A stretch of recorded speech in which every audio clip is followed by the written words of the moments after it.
testing the audio real quick. Just give me a minute. Testing. I have to hold my mic nowadays.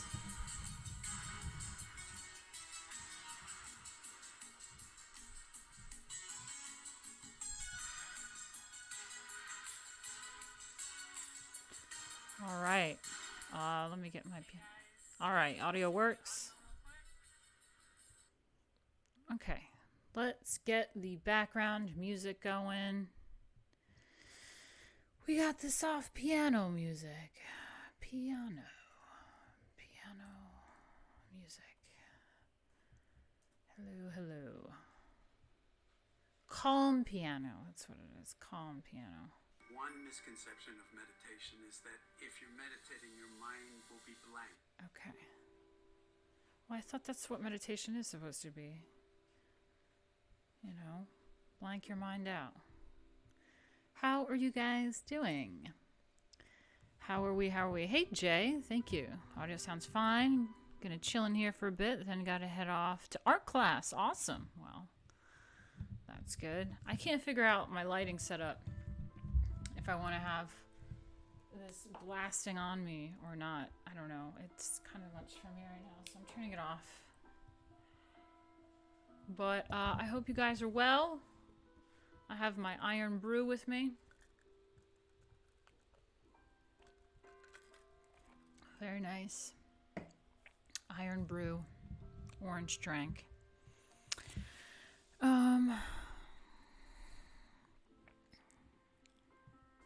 Yeah, I don't know. That light is kind of all right. It's all right, but it's a bit much. So today we are finishing off the chapter on, I gotta stop saying so much. It reminds me of my junior high social studies teacher, history teacher. She used to do that all the time. And here I am, in my 30s, doing it. Whew. So we only have 7 in here right now. That's not great. It's not great. Well, we will be rerunning this on YouTube. A lot of people wait for the rerun. So if you are one of those people, hello, welcome. I'm in the chat with you. And I want to go ahead and promote right now, right off the bat. We have streamlabs.com/Martina Markota TV, and I recommend that you guys use that instead of super chats, because super chats takes 30%. And honestly, my rerun last night, someone donated like 20 and stuff, and I didn't see it in my YouTube. There seems to be some weird error. So I would just stick with Streamlabs, because that they don't take a cut and I get that money right away. So that is the ideal situation. You can go to streamlabs.com/Martina Markota TV and you'll see the goal. It'll help contribute to this goal. That's this goal right here is a Streamlabs goal. So yeah, we will be finishing off the chapter on Europe 1500 to 1600. And the book that we are going over is the art history book. If you are familiar with art history books, they are massive. They are this big. They are awesome. I love art history. I love the art history books. They're really, really cool. And the one in particular that we are going off of was the Princeton art history book. I'm not sure if they still use it or just do their course a little bit differently. But last year they stopped doing their classic art history because it was too focused on white Western culture. So we are doing it now. We are doing it now. All right.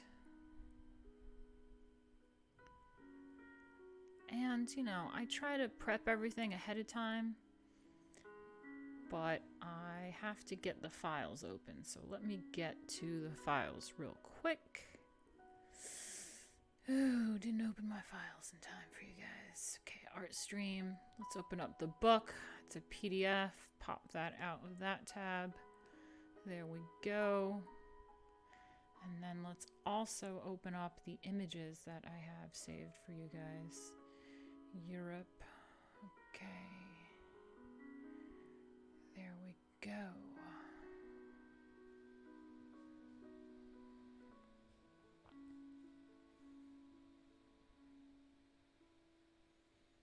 Yeah, here we go. So it's Gardner's Art Through the Ages, which is a really awesome book, actually. I love art history because they don't really whitewash it. Whitewash it. Look at me using leftist terms. They don't really SJW it. Woke it, I guess, is what you say. Make it too woke.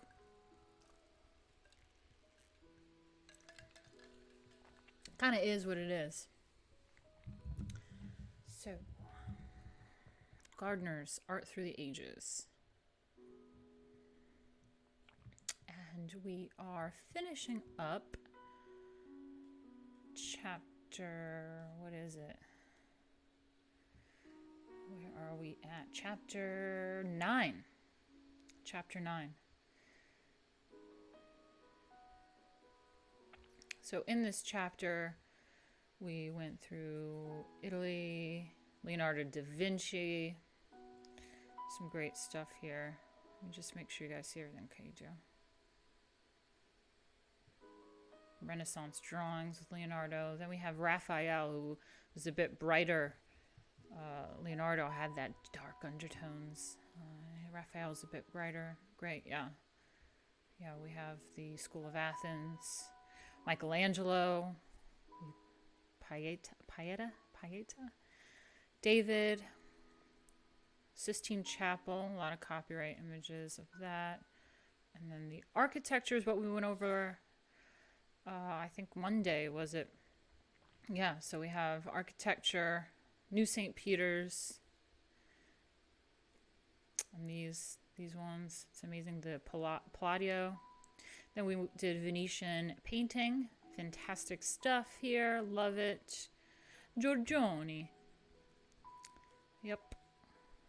And then we have Palma il Giovan on a Titan. And we did mannerism with Pontormo. Amazing stuff here. Parmigiano. Bronzino. This lady, I can't pronounce her name. Very rare to see female artists back in those days. Tintoretto. Did a lot of religious works. Veronese. Giovanni di Bologna. And then we have the Holy Roman Empire, which we're going to go over. What else? Holy Roman Empire, France. The Netherlands, which is a huge section.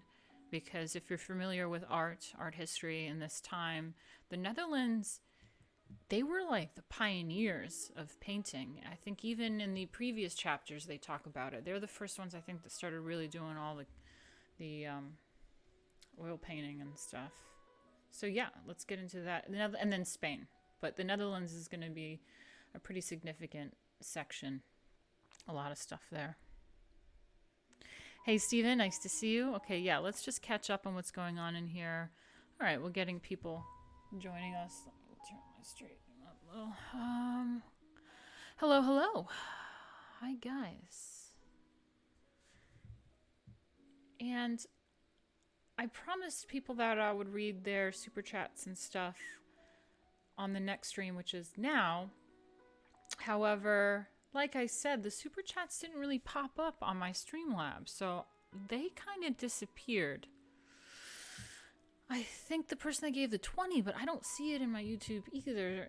It was called "Do Not Read This" or something. And they were just throwing me a bunch of compliments, which is very nice to hear. They were just calling me beautiful and all that. So thank you. Other than that, Eduardo, thank you for the donation on Super Chats, I think last night. Thank you for that. And he didn't have a comment for that. And that was about it. Didn't do too well last night.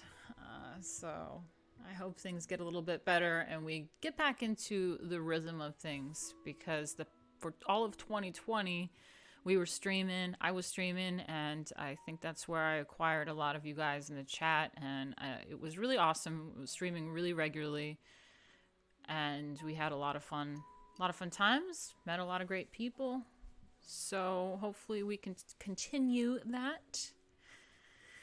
And people also really enjoy the movie streams, and we tried to do a movie stream a few weeks ago, and it didn't work out so well. For some reason, even though it was a public domain film, The Invasion of the Bee Girls, YouTube was picking up on it as some sort of copyright issue. I don't know if it was the music or what, but it's a public domain film. I don't know. And we did find for Halloween, we watched Vampire Hookers, among a bunch of other movies. And then Christmas time, we watched a bunch of public domain films, and that worked out great all night. And New Year's Eve, we watched New Year's Evil. So it has been working out quite okay. It's just the last one with The Invasion of the Bee Girls. I tend to focus on ones with like sexy babes in them, the vintage babe ones that are just really shit movies that are so good. So maybe we'll try, since we're doing D Live, we'll try The Invasion of the Bee Girls again. And then we have Robert Romano. Hey, said my history teacher was always fond of saying the Holy Roman Empire was neither holy nor Roman. Okay. Hey, Giant Squid. Nice to see you. Yes, not Emerald. He said, I couldn't watch a stream yesterday. I think I mentioned I'm sleeping really early. Well, that's great. Oh, no worries if you're not staying here for too long. No worries. I mean, I think that I'm streaming a bit earlier than I have been when I was in my Brooklyn apartment. So I would do pretty late there. I think 5 p.m. Eastern Standard Time's fairly early for what I've been doing the past year, so. And keep in mind, guys, I don't have to be live for you guys to donate in Super Chats. My Streamlabs, to donate Streamlabs.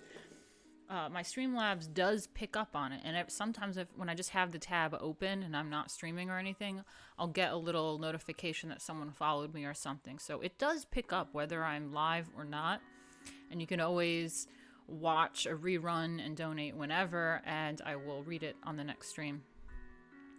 How do I like D Live so far? It's not bad. It's not bad. I'm fairly used to it because I did use it a bit last year. So I kind of like it for the fact of it's a bit easier to deal with compared to YouTube as far as copyright and you can't do this, you can't do that. They have put me on an adult kind of non-visible section before, which is annoying. I don't like that, and we're only doing educational things here, so there shouldn't be an adult tab that I'm on and hiding me from the main viewers. But anyway, let's get back into it. We've got 21 viewers now, so let's it's good enough. It's good enough. Okay, so if you don't mind me, I have to zoom in a bit, and I don't know how that looks for you guys. I'm gonna try to fix this so that you can see. Hold on. I'm going to try to fix it so you can see along with me. Nope, that's not right. Nope. Hold on. Sorry. I'm trying to fix this thing. What button do I press? I thought it was Alt. There we go.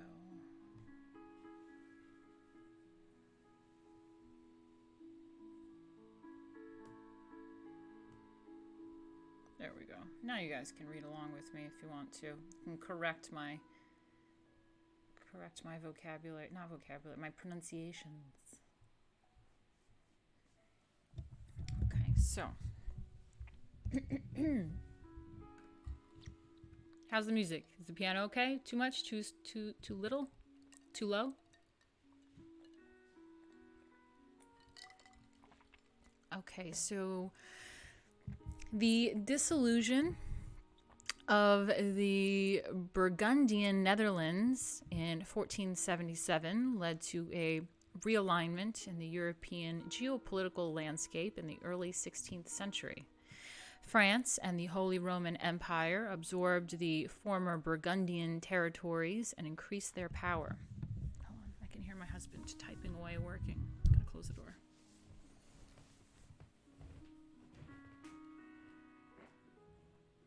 Sorry, you're typing. It's distracting. I'm closing the door.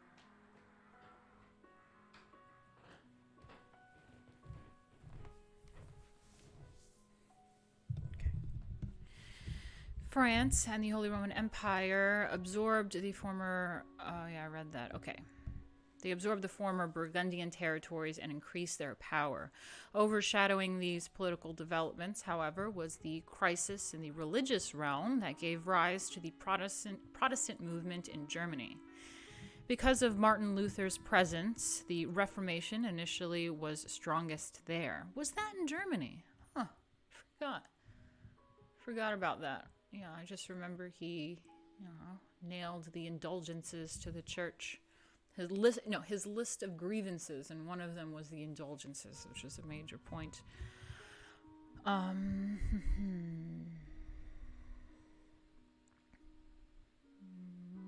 Because of Martin Luther's presence, the Reformation initially was strongest there. But at the opening of the 16th century, Luther had not yet posted his 95 Thesis, and the Catholic Church was still an important art patron in the Holy Roman Empire. And here we go again.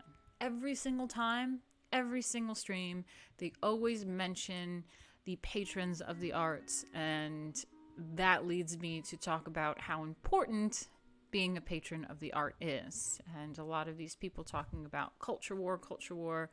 They want to bring up the culture all the time, but no one was really understanding that there was funding for the arts. And during the Counter-Reformation, I think in the next chapters we'll get into Baroque and Rococo and all of that, and some of the greatest works in history have been because of this understanding of the importance of art and trying to shift the narrative, trying to tap into the hearts and minds of the people, and they used art to do it. So people today, especially on the right, are not understanding the importance of art and how it can affect people. And honestly, the left has. They do it, and they've taken over it, and the right just go, oh, it's a leftist thing. It's a leftist thing. Well, that's not true. The Holy Roman Empire, the Catholic Church knew that art was really important.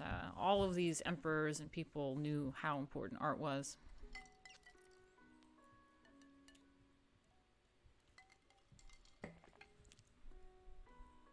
Okay, then we got this.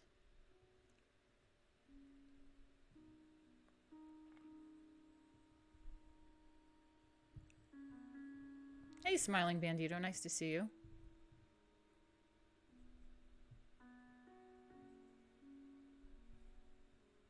Cool. Okay, getting back into it. Okay, so this is fucking amazing, and let me bring this up individually for you guys to see. But let me just read real quick who this is. It's Matthias Grünewald, I think. Around 1510, Matthias Neithart, known conventionally as Matthias Grünewald, circa 1480 to 1528, who worked for the archbishops of Mainz from 1511 on, began work on the Eisenheim altarpiece. So it's that picture over there. Let me bring it up for you guys.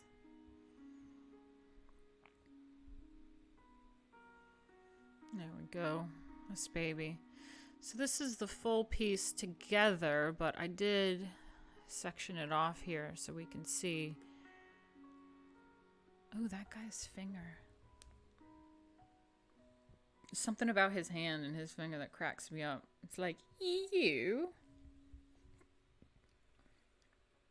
She's fabulous.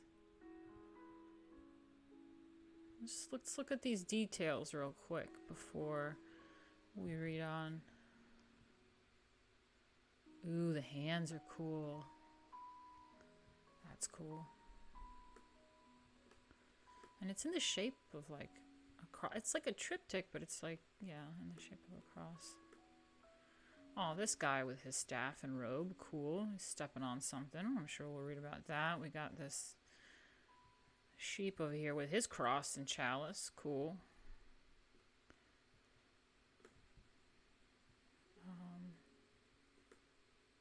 This guy over here, it's interesting with this pillar and these spikes going through him, the pillar. And he's also stepping on some platform. Let's see what's going on in this lower level here. Oh, they're burying him. Okay. There's crown of thorns there. Okay, and then there's the other part of it. Wow. Love gold. Love it.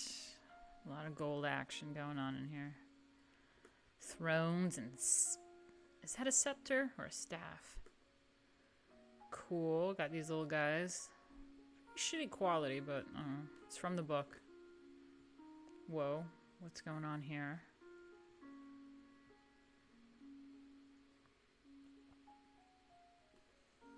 Oh, this old man.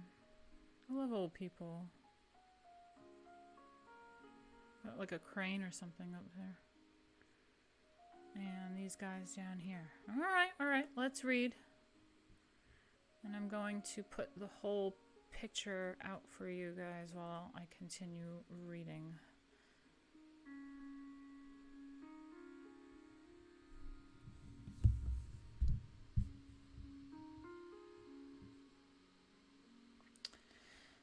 I just want to read a little bit of what you guys are also saying. We got...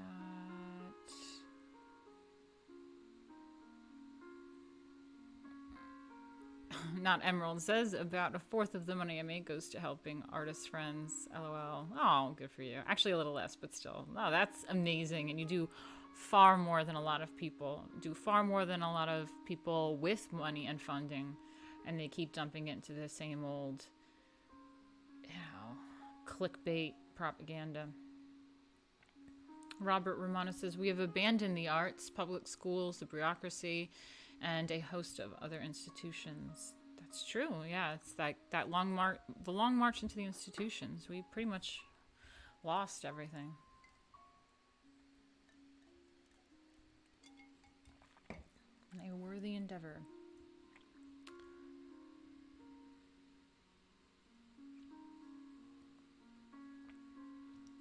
Robert Romano says, it's frustrating listening to some who urge us further to the fringes. We need alternatives, yes, but we also must compete for the mainstream.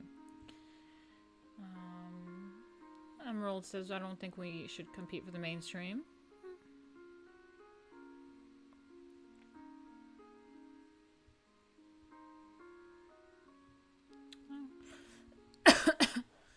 I don't see a problem with trying to get into the mainstream or wanting to be mainstream. I just think we can't be so rah conservative stuff. It just needs to be good, and we need to have our propaganda in there. And that's how the Long March happened. I mean, as far as Hollywood and stuff goes, it was conservative. The golden age of Hollywood was Republican, and they had McCarthyism, and they were really sniffing leftists out and blacklisting them. But they kind of got in because they were quiet, and they got into positions of power to be able to produce and direct and make things. And then they started slipping in their little agenda and propaganda in there. And then, you know, when I was watching shit in 2016, I remember, oh, there's something about like a religious family, cool, and I'd put it on, and of course it's the super religious mother is really ignorant and kind of foolish and has a gay son. If that's not an FU to Christianity, not that there's anything wrong with that, but it was just one of those, we'll have the mom who's super religious have a gay son. How does she feel about that? And he was always really snarky, you know, in that gay snarky way. And she was just always so ignorant about stuff. Nice, but ignorant. And I just feel like they portray that the wrong way. Or if there's one of those like criminal shows or something, it was always like, yeah, the like religious people were really weird and had someone locked up in their barn and like tortured them and was like super psycho religious. It's like, okay, calm down. Like, and it was always like a white male person, religious person. And it's like, why can't you just like make the religious person just like a nice person that cares about other people? Like what the religion truly is about. Like, do you have to have that dig all the time? And so that's the kind of thing where it's like they make these little hints and digs to the point where I can't watch it anymore. And that's kind of what we can do is go in, do our thing, and that's how I feel Lady Alchemy was I was in a leftist world, but I was doing what I thought had religious undertones, it had classical art undertones, and they all loved it, and they all appreciated it, and they didn't really understand that I was conservative. They didn't know. But my stuff was out there, and then when they find out I'm conservative, I'm blacklisted, my stuff's not out there anymore. So,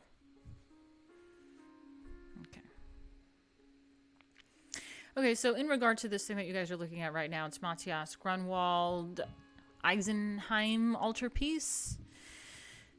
So when it's closed, it's the top thing. Okay, so the altarpiece closes, and that's the top one you're looking at.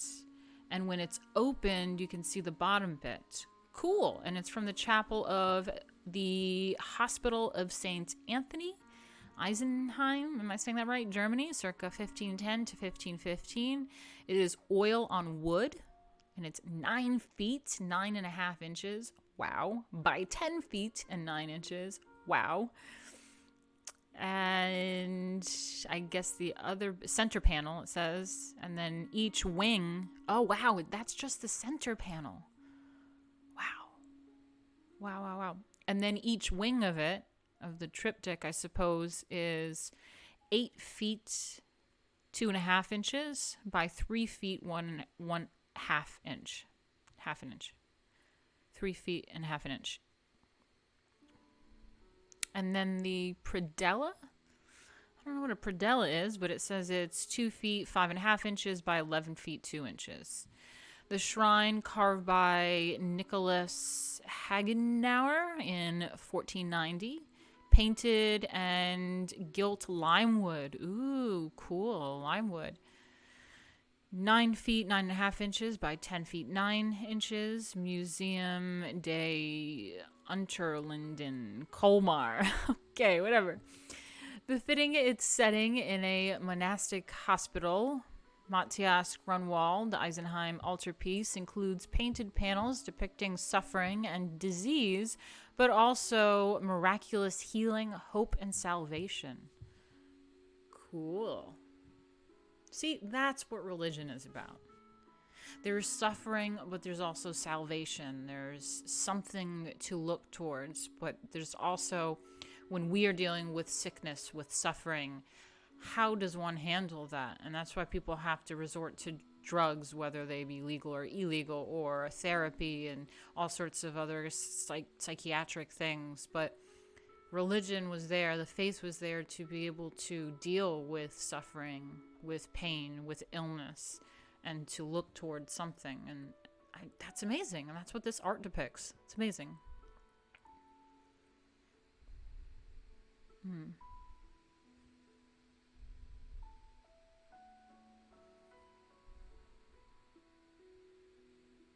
Okay.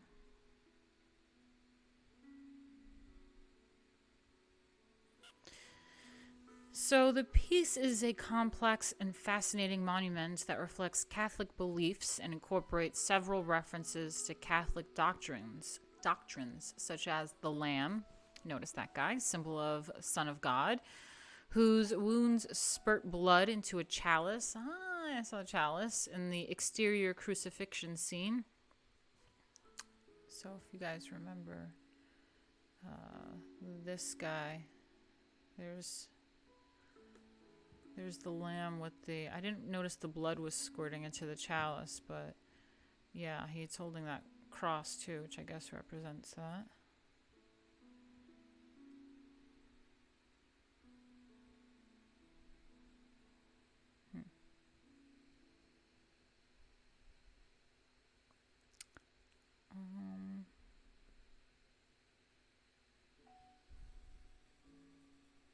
Created for the monastic hospital order St. Anthony of Eisenheim, the work consists of a wooden shrine carved by Nicholas Hagenauer in 1490 that includes gilded and polychrome statues of Saints Anthony Abbot, Augustine, Augustine is awesome, and Jerome, the figure on the bottom. In addition to Grünewald's 2 pairs of movable wings that open at the center, Hinged together at sides, one pair stands directly behind the other. Painted between 1510 and 1515, the exterior panels of the first pair, visible when the altarpiece is closed, the top bit, presents 4 subjects: Crucifixion in the center, Saint Sebastian on the left, Saint Anthony on the right, and Lamentation in the predella. When these exterior wings are open... Oh, I think the predella is the little bit on the bottom. When these exterior wings are open, 4 additional scenes, not illustrated, appear: the Annunciation, Angelic Concert, Madonna and Child, and Resurrection. Ooh, I wish I could see it. Opening the second pair of wings exposes Hagenauer's interior shrine, flanked by Grünewald's Meeting of Saints Anthony and Paul and Temptation of Saint Anthony at the bottom. The placement of this altarpiece in the choir of the church adjacent to the monastery hospital dictated much of the imagery. Saints associated with the plague and other diseases, and with miraculous cures such as Saints Anthony and Sebastian, appear prominently in the iconographical program. Grünewald's panels specifically address these themes of dire illness and miraculous healing, and emphasize the suffering of the order's patron saint, Anthony.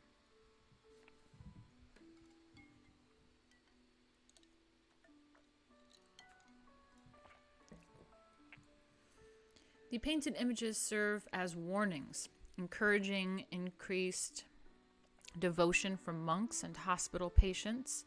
They also functioned therapeutically by offering some hope to the afflicted.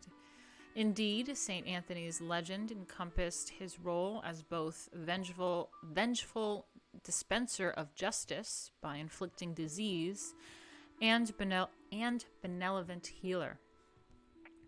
Grünewald brilliantly used color to enhance the potency of the altarpiece. He intensified the contrast of horror and hope by placing subtle tones and soft harmonies against shocking dissonance of color. One of the most memorable scenes is Temptation of Saint Anthony at the bottom. It is a terrifying image of the 5 temptations depicted as an assortment of ghoulish and bestial creatures in a dark landscape attacking the saint. Let me look at that, because that actually reminded me of something we're going to get to in the next chapter. I mean, not the next chapter, in the next section here. I thought it reminded me of Hieronymus Bosch.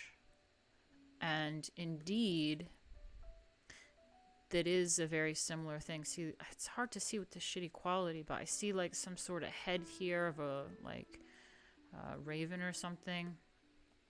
And people or things, creatures, ghoulish creatures reaching. Yeah, this reminded me of Hieronymus Bosch's, what is it called? You know, and we'll get to it. That's coming up in a little bit. I didn't want to preemptively talk about it, but yeah, cool.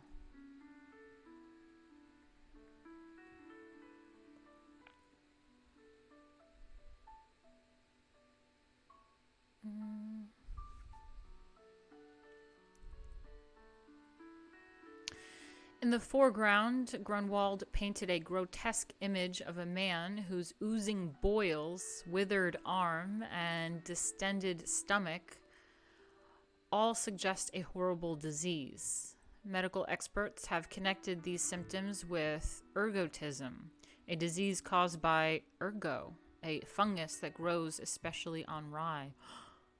What? No way. Although doctors did not discover the cause of ergotism until about 1600, people lived in fear of its recognizable symptoms, convulsions and gangrene. The public referred to this illness as St. Anthony's fire. Oh, I've heard of that.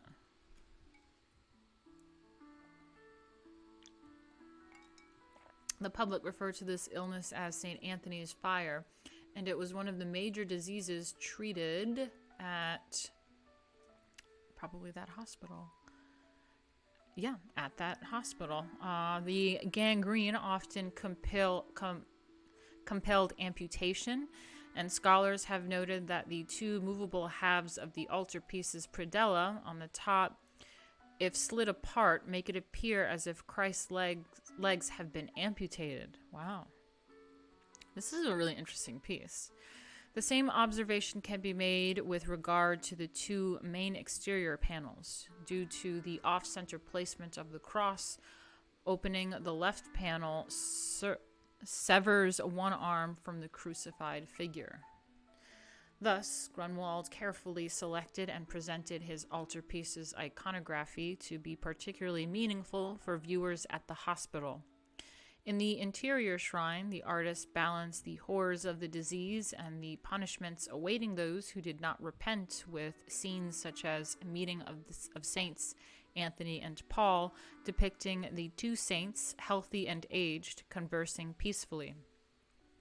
Even the exterior panels, the closed altarpiece, the figure on the top, convey these same concerns. Crucifixion emphasizes Christ's pain and suffering, but the knowledge that this act redeemed humanity tempers the misery. In addition, St. Anthony appears in the right wing as a devout follower of Christ who, like Christ and for Christ, endured intense suffering for his faith. St. Anthony's presence on the exterior thus reinforces the themes Grünewald intertwined throughout this entire altarpiece, themes of pain, illness, and death juxtaposed with those of hope, comfort, and salvation. Interesting. Love it. Let me just check in on you guys real quick.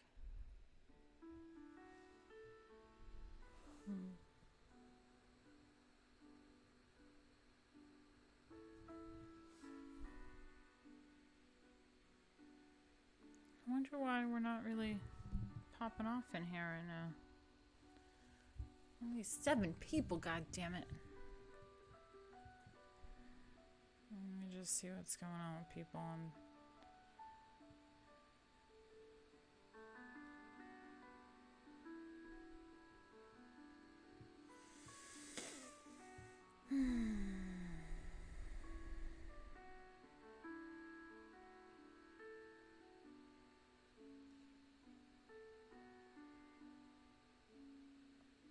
Okay.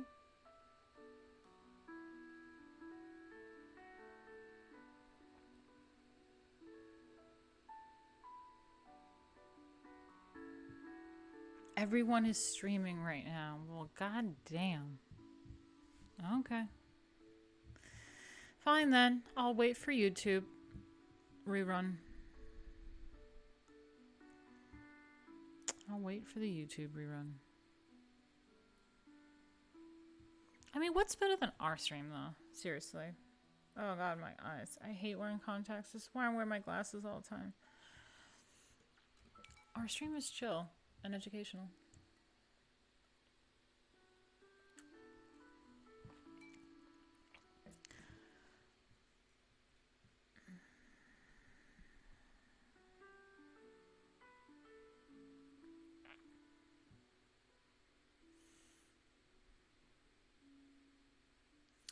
Okay, so then we get to how do I say this, guys? I'm going to need your help. Is it Albrecht? Albright? I have to look up how to say it. Sorry, I can't. Terrible at pronouncing things. Oh no, my mouse is going invisible again. Oh god, stupid fucking mouse.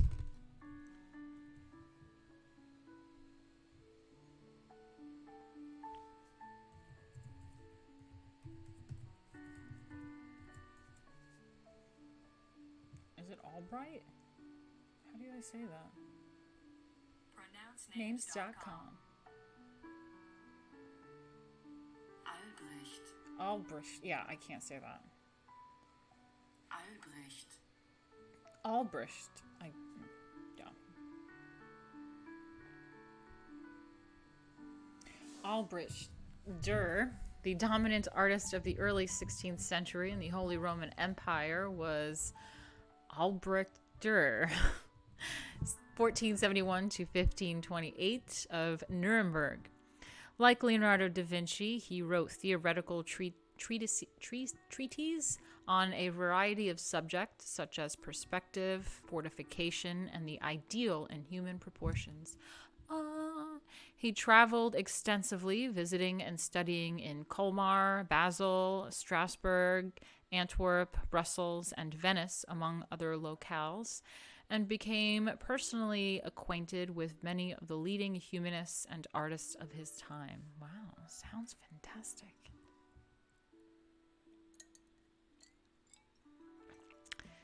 A man of exceptional talent and tremendous energy, Dürer was the first artist outside Italy to become an international celebrity, and he has enjoyed a lofty reputation ever since, primarily as a printmaker. Cool.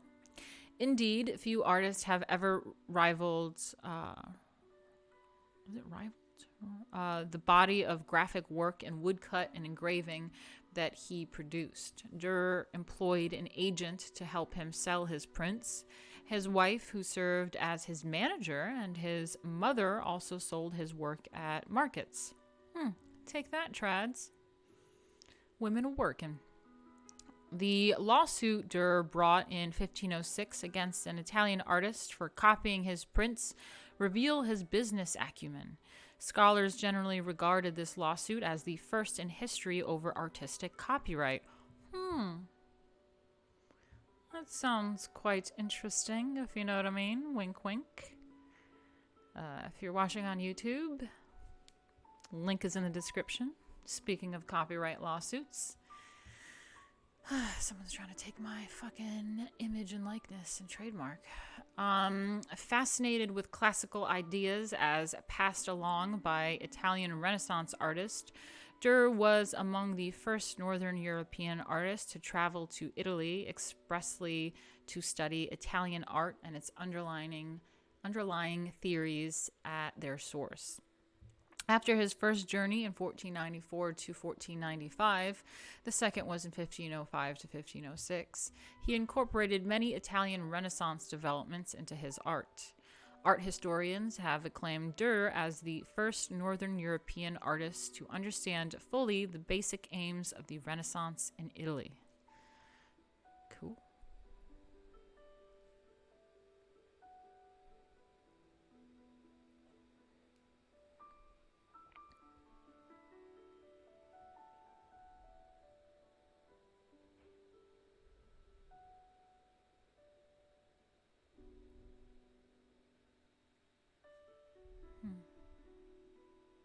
Okay, let me bring up the next image for you guys to look at.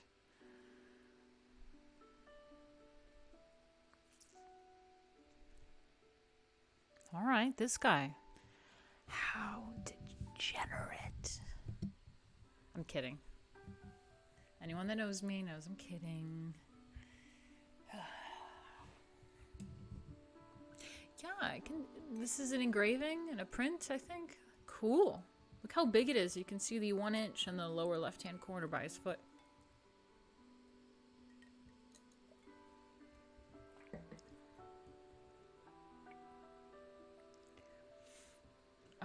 Okay, yeah, so an engraving, Fall of Man, Adam and Eve, figure 929, okay, the one that you're looking at, represents the first distillation of Dürer's studies at the Vitruvian theory of human proportions, a theory based on arithmetic ratios.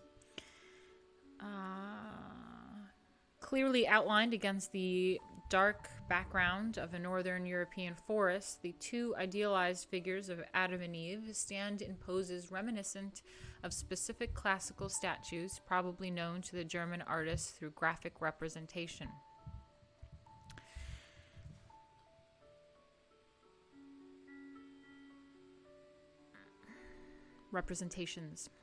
Preceded by numerous geometric drawings in which he attempted to systemize a set of ideal human proportions in balanced contrapposto poses, the final print represents Dürer's concept of the perfect male and female figures. Yet he tempered this idealized with naturalism. The gnarled bark of the trees and the feathery leaves authenticate the scene, as do the various creatures sulking underfoot. The animals populating the print are also symbolic. The choleric cat, type of cat. The or is that an adjective? Choler. I have to look it up. Sometimes we learn vocabulary. Usually it happens in the etiquette streams, honestly. Oh God, this cursor.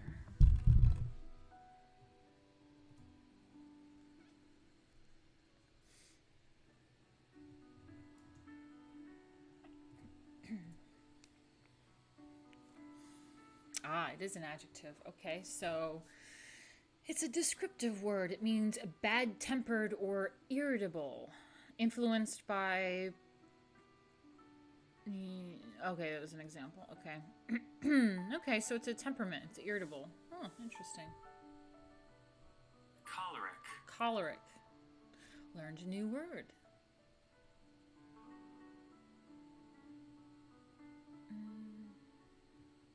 Interesting. Choleric.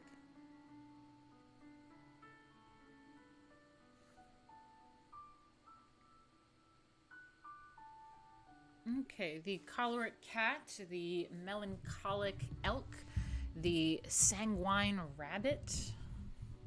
I gotta look up what that word means now.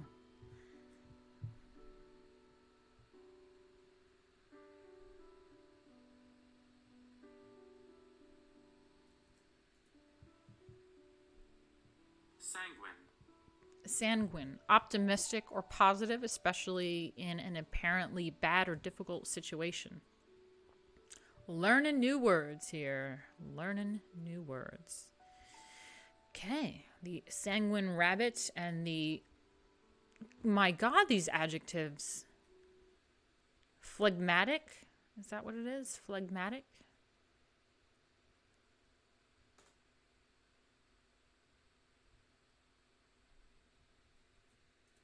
What happened to the music? Oh no. Are we stuck?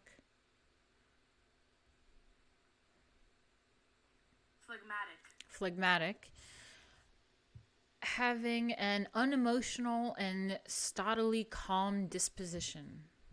Okay, so it's another temperament. Interesting. Okay, what happened to the piano music? Are we okay? Are we frozen here? You guys okay?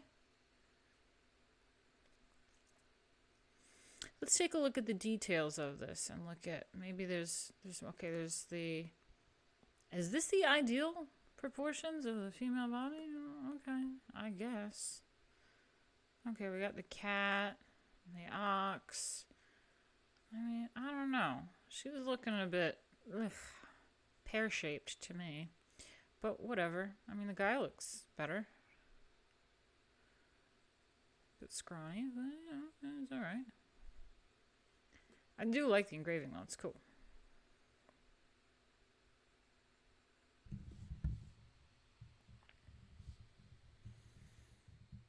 Okay. The phlegmatic ox. Oh my God, this fucking mouse. I swear to God. We all okay? Are we?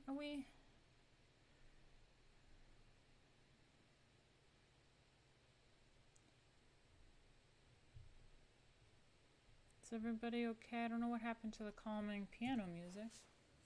I'll try to restore that. One misconception of meditation is that if you're meditating, your mind will be blank. You can't make your mind blank.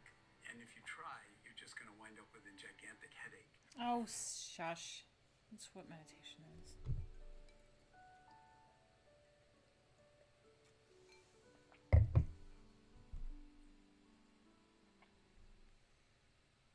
What is going on? This piano music will not play. Are you guys okay? In the chat, give me a thumbs up or some sort of yay, alright comment, because the piano music on YouTube keeps cutting out and I don't know if it's working. I don't know if the stream is even working, so let me know. Okay, well, I'll continue. Just Jay, let me know if everything's good.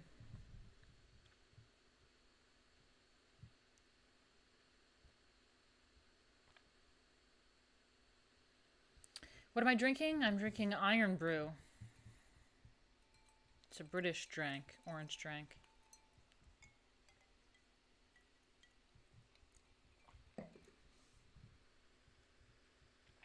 All right, I'm going to keep going. So we have the phlegmatic ox represents humanity's temperaments based on the four humors. Fluids that were the basis of theories of the body's function developed by the ancient Greek physician Hippocrates and practiced in medieval physiology. The tension between cat and mouse in the foreground symbolizes the relation between Adam and Eve at the crucial moment in fall of man. Okay. Again, let's have a little up close angle of it. There is a lot going on. All those animals. Yeah, there's the cat and mouse, the rabbit, the ox, the serpent, everything. Do they mention this bird? Cool.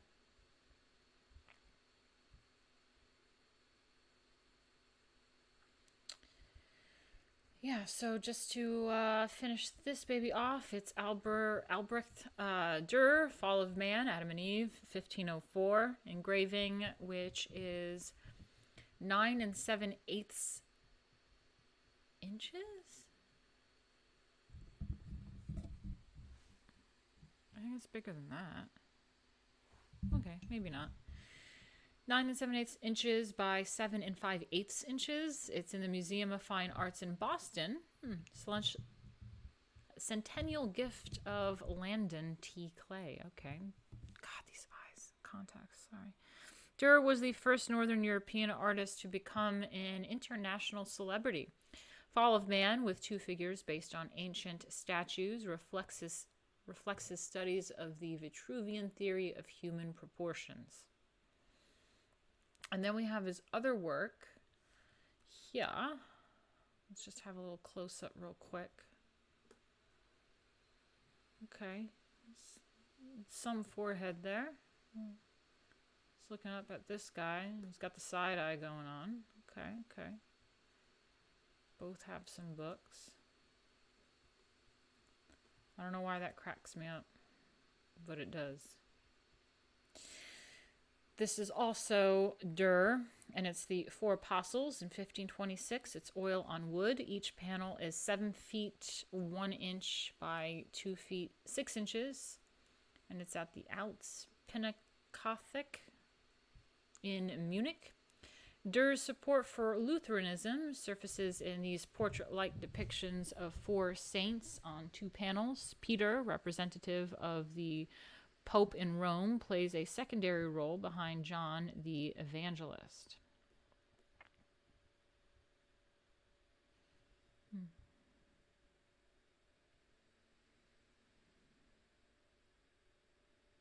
Yeah, I don't know why the music isn't playing, Jay. I don't know. YouTube's fucking me up, but as long as you guys are okay. The commercials play no problem, and then once the piano comes, it's giving me problems. We'll try a little bit more. All right. We'll try.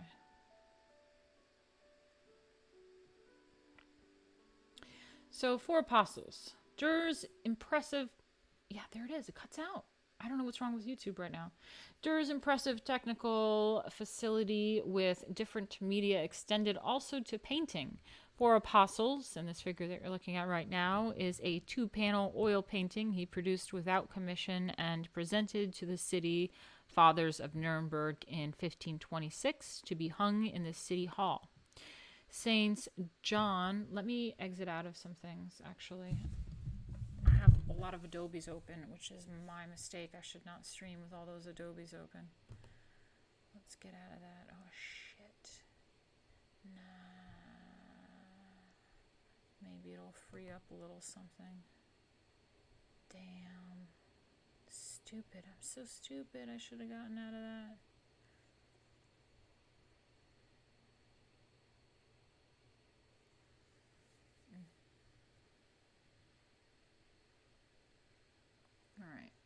should have cleared up a little bit of something on my computer.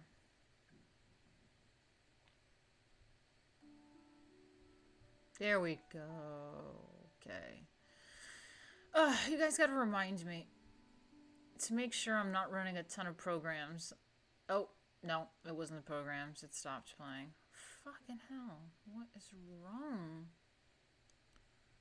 What is wrong with YouTube, guys?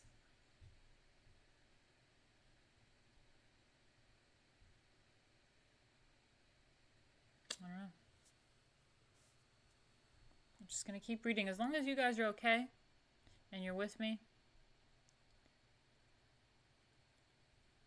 Find a new one, says Jay. Okay.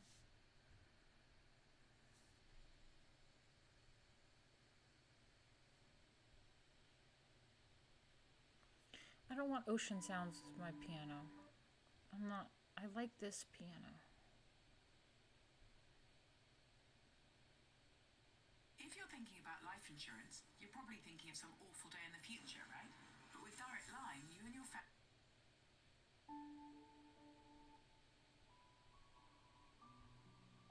Alright, thank you, Jay. You always help me out. It's not the exact kind of piano that we were dealing with, but it's okay. Okay, where were we?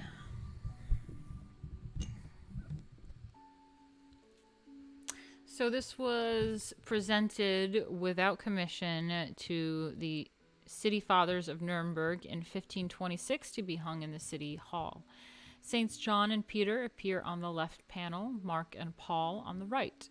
In addition to showcasing Dürer's mastery of the oil technique, his brilliant use of color and light and shade, and his ability to imbue the four saints with individual personalities and portrait-like features, the Four Apostles documents the artist's support for Martin Luther by his positioning of the figures. Let me just turn it up slightly.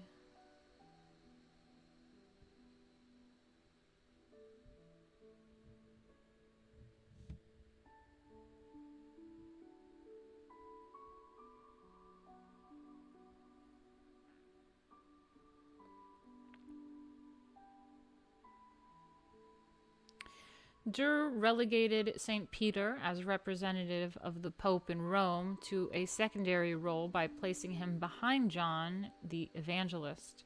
John assumed particular prominence for Luther because of the evangelist's focus on Christ's person in his gospel. In addition, Peter and John both read from the Bible, the single authoritative source of religious truth, according to Luther. Dürer emphasized the Bible's centrality by depicting it open to the passage, "In the beginning was the world, and the world was with God, and the world was God." John 1:1. At the bottom of the panels, Dürer included quotations from each of the apostles' book, using Luther's German translation of the New Testament. The excerpts warn against the coming of perilous times and the preaching of false prophets who will distort God's word. And that is not saying the Lord's name in vain. It's not saying, like, God damn it, like, God does not care that you said that. It is taking the Lord's name in vain for, like, in the name of killing or some shit. Okay, let's continue, shall we? I'll have you guys reading along with me until we get to the next image.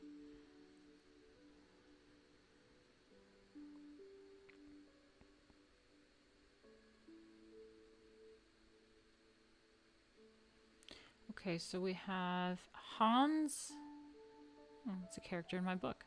Hans Holbein. The leading artist of the Holy Roman Empire in the generation of Dürer was Hans Holbein the Younger, circa 1497 to 1543. Holbein produced portraits that reflected the Northern European tradition of close realism that had emerged in 15th century Flemish art. See Chapter 8. I love Flemish art. Yet he also incorporated Italian ideas about monumental composition and sculpturesque form. The surfaces of his paintings are as lustrous as enamel. His detail is exact and exquisitely drawn, and his contrasts of light and dark are never heavy. Love it. Holbein began his artistic career in Basel, but due to the immediate threat of a religious civil war, he left for England, where he became painter to the court of King Henry VIII. While there, Holbein produced a superb double portrait of the French ambassadors to England, Jean de Dinterville and George de Selve. The French ambassadors, figure 931, exhibits Holbein's considerable talents. His strong sense of composition, his subtle linear patterning, his gift for portraiture, his marvelous sensitivity of color, and his faultlessly firm technique. Okay, let's bring that up.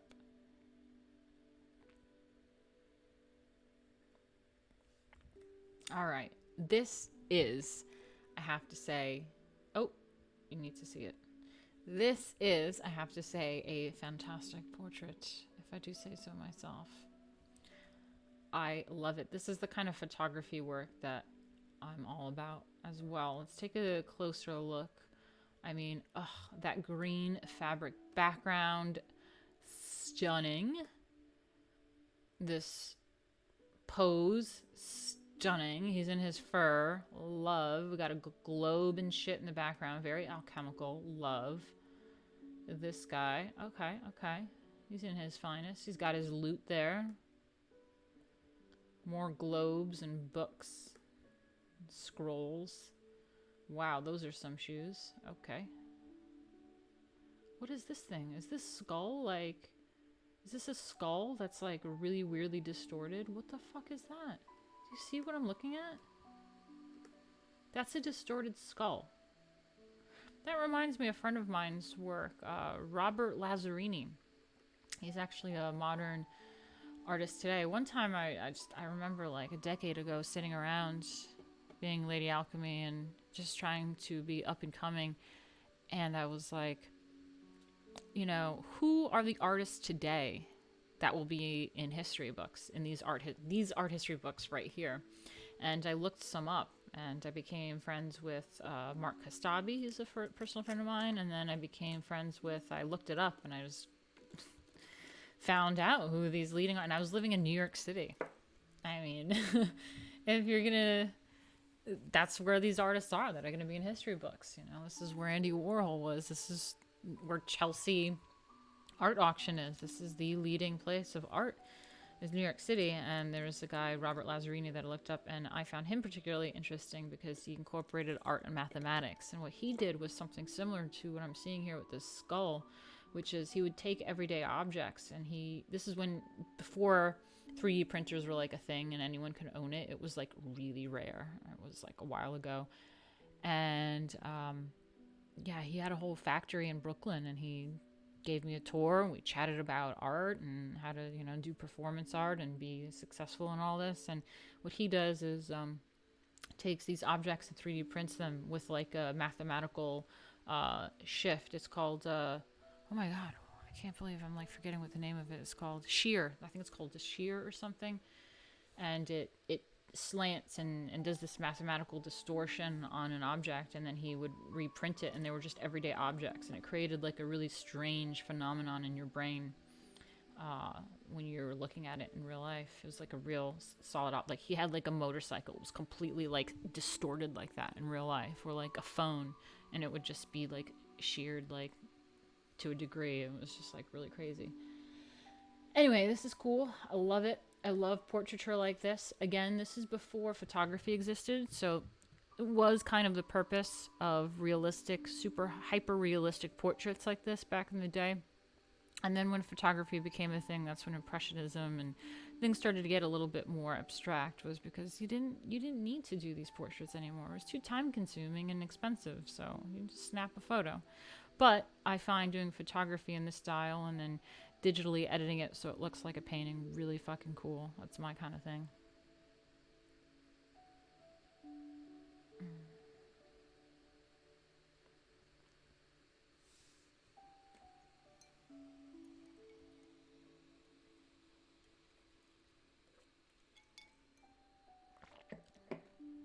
All right, let's learn a little bit about this guy. This is fucking cool. Okay. So this is the French ambassadors. Oh, wait. Let me just read a little bit up here about it, just real quick before we get into details. This is Hans Holbein the Younger. The French ambassadors, 1533. It is oil and tempera on wood. Wow, there's tempera on there. Tempera doesn't usually have that kind of quality. What? Cool. And it's on wood. Interesting. It's 6 feet 8 inches by 6 feet 9.5 inches, and it's at the National Gallery in London. Cool. I'd love to see that. In this double portrait, Holbein depicted two humanists with a collection of objects reflective of their worldliness and learning, but he also included an anamorphic skull, a reminder of death. Anamorphic skull, death skull. Cool. That is so avant-garde for their times. Cool. Okay, so the French ambassadors exhibits Holbein's considerable talents, his strong sense of composition, his subtle linear patterning, his gift for portraiture, his marvelous sensitivity to color, and his faultlessly firm technique. I agree. The two men, both ardent humanists, stand at opposite ends of a table covered with an oriental rug and a collection of objects reflective of their worldliness and their interest in learning and the arts. Fantastic. Again, I cannot express enough how important this is and how the right needs to understand this concept of worldliness, learning, and the arts. Okay? We talk about we like to bitch about the left all day long and troll all day long. But what I think the right needs to do is, sure, do our own long march into the institutions, sure, but then there's also like homeschooling, there's self-learning, become interested in reading and becoming worldly, understanding arts and culture, learning things, reading books. Like, we need this worldliness to happen on the right, not just a bunch of fucking trolls. Like, oh God. Anyway, so these included mathematical and astronomical models and implements, a lute with a broken string, compasses, a sundial, flutes, globes, and an open hymn book with Luther's translation of Veni Creator Spiritus and the Ten Commandments. Of particular interest is the long gray shape that slashes diagonally across the picture plane and interrupts the stable, balanced, and serene composition. This form is an anamorphic image, a distorted image, recognizable only when viewed with a special perspective, such as a cylindrical mirror, or by looking at the painting at an acute angle, like from the side. In this case, if the viewer stands off to the right, the grayish slash becomes a skull. Very fucking cool. Although scholars do not agree on the skull's meaning, at the very least it refers to death. Artists commonly incorporated skulls into paintings as reminders of mortality. Indeed, Holbein depicted a skull on the metal medallion on Jean de Dintevel's hat. Holbein may have intended the skulls in conjunction with the crucifix that appear half hidden behind the curtain in the upper left corner to encourage the viewer to ponder death and resurrection. I mean, in alchemy, the skull is death, but it's like a positive thing. It means like the death of one thing, and then like kind of, it's like Negretto, like a burning, a death, a purging of impurities, which is not necessarily bad. Same with the tarot card. The death card isn't necessarily bad. It's like starting anew. Like you do want death in certain instances and just getting rid of. So yeah, death and resurrection for sure. This painting may also allude to the growing tension between secular and religious authorities. Jean de Dintevel was a titled landowner George de Selve a bishop. The inclusion of Luther's translations text to the lute with the broken string, a symbol of discord, may also subtly refer to the religious strife. Despite the uncertainty about the precise meaning of the French ambassadors, it is a painting of supreme artistic achievement. Holbein rendered the still life objects with the same meticulous care as the men themselves. The woven design of the deep emerald curtain behind them, love it, and the floor tiles constructed the faultless perspective. I love it. I love the fact they did something so avant-garde with that skull with a certain perspective. That's fucking dope. Yeah, it's fucking dope. Okay, where are we at now? Yeah? 2 men from Scout have been arrested for driving jet skis across the North Sea to the Netherlands with 200,000 pounds of cocaine. And I think I know one. You know we're live right now. Yeah, I know. I just thought. Oh my god. My hometown representing. I recognize one of the guys in the photos and his name. Wow. Wow, wow, wow.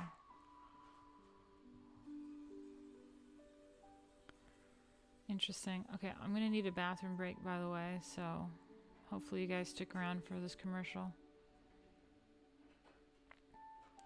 But let's see where we're at. Oh, dear Lord, we haven't even gotten to the Netherlands yet. Okay, so we have France, which is just one guy here. And then we get to the Netherlands, which is it's quite longer. So I have been drinking my, what is it called? I forget.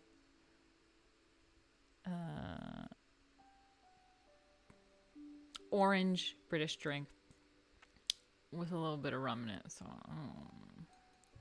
have to go to the bathroom. I'm kind of ditzy right now. Sorry about it. But yeah, let me play a commercial and we'll be back. Okay? Sit tight. Don't go anywhere, guys. Okay. Let me see. Commercial. All right.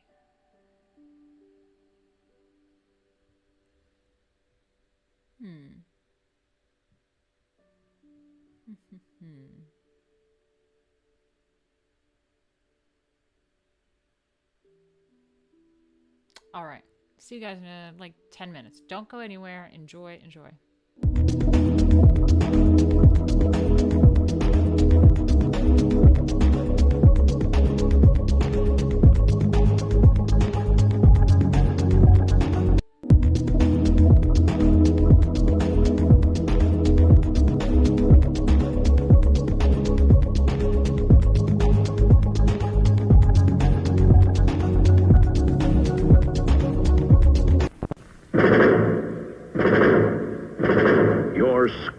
Is ready for you to lead them through. With Johnny 7 OMA, you charge. Fire grenade. Bullseye for Johnny 7. Watch out, tank. Fire anti-armor shell. Fire anti-tank rocket. Johnny 7's got him on the run. Johnny 7 fires bullets like a rifle. Fires like a Tommy gun. Now it's a cap-firing pistol. You've won with Johnny 7, the one-man army gun. It's 7 guns in one. Let's count them. 1 is a grenade launcher. 2 anti-armor gun. 3 anti-tank gun. 4 bullet-firing rifle. 5 Tommy gun. 6 anti-bunker gun. 7 cap-firing pistol. There's no other gun like it. To be sure, look for Johnny 7, OMA, the one-man army by Topper.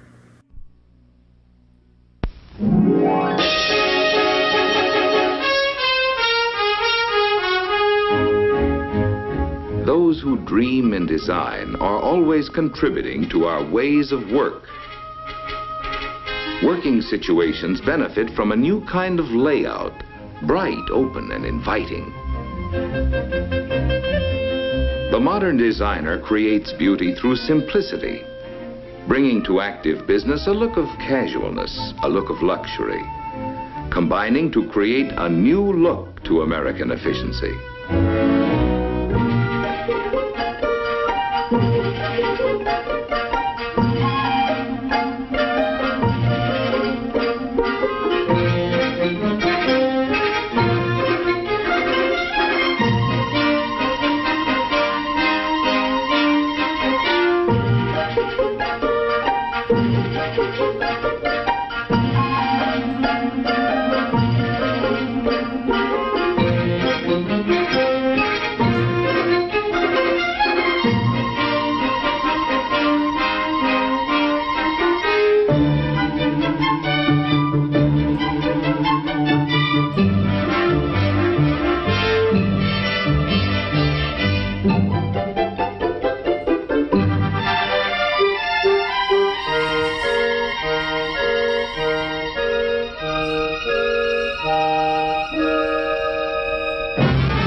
The designer's influence is reflected in our work, adding new style and new appeal to the variety of outdoor equipment that serves us in so many ways.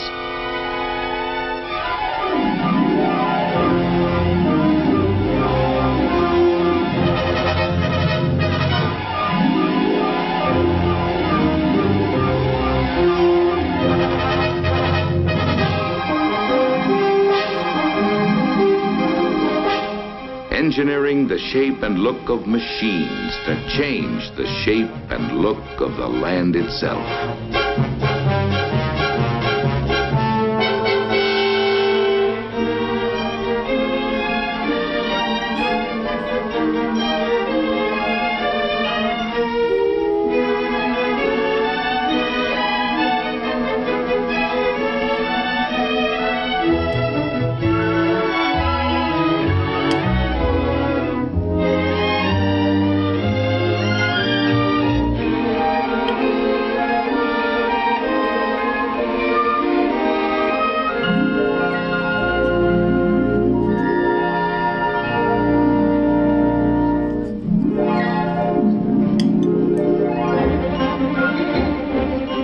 Fresh look to fun in America today. Stylists have added new zest to recreation by bringing an exciting look to the large variety of things which make leisure hours more pleasurable.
Modern fashion has the active look, the casual look.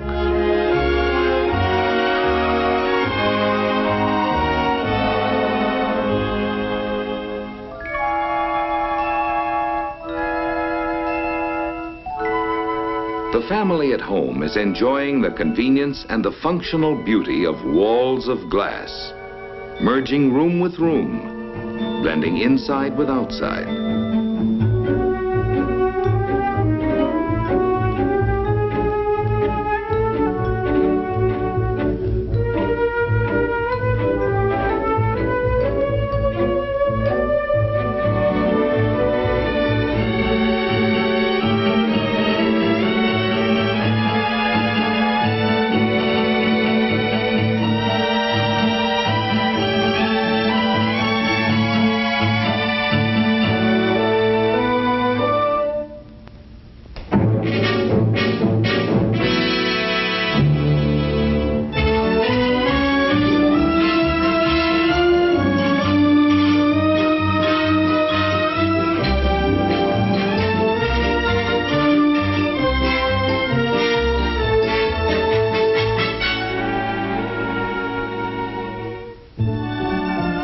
Modern American architecture has a boldness, a functional beauty, the look of America expressed in materials old and new.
Howdy! Grapes, the name. Goofy Grape. Though why they call me Goofy, I don't know. Yes, sir. I'm one of the new funny-faced drinks from Pillsbury. Funny faces, fancy drink. One of the new funny-faced drinks. Here's what you do. You pour me into a pitcher, add water, don't add sugar. I'm already sweet when you buy me. You can drink all you want. Mom won't mind. 'Cause look, Mom, I'm pre-sweetened without sugar. And so are my friends. Injun Orange. Oh. Rootin' Tootin' Raspberry. Yahoo! Freckle-faced Strawberry. Hi. Chinese Cherry. And Loudmouth Lime. Hello, hello, hello. Look for us at your store. Funny-faced drinks from Pillsbury. Funny faces, fancy drink. We're sweet without sugar, so no sugar mess.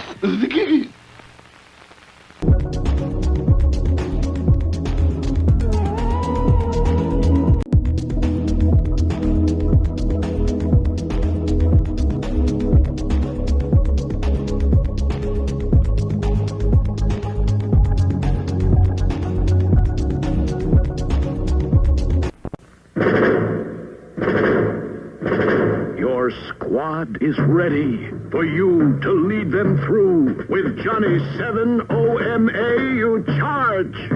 Fire grenade. Bullseye for Johnny 7. Watch out, tank. Fire anti-armor shell. Fire anti-tank rocket. Johnny 7's got him on the run. Johnny 7 fires bullets like a rifle. Fires like a Tommy gun. Now it's a cap-firing pistol. You've won with Johnny 7, the one-man army gun. It's 7 guns in one. Let's count them. One is a grenade launcher. 2 anti-armor gun, 3 anti-tank gun, 4 bullet-firing rifle, 5 Tommy gun, 6 anti-bunker gun, 7 cap-firing pistol. There's no other gun like it. To be sure, look for Johnny 7, OMA, the one-man army by Topper.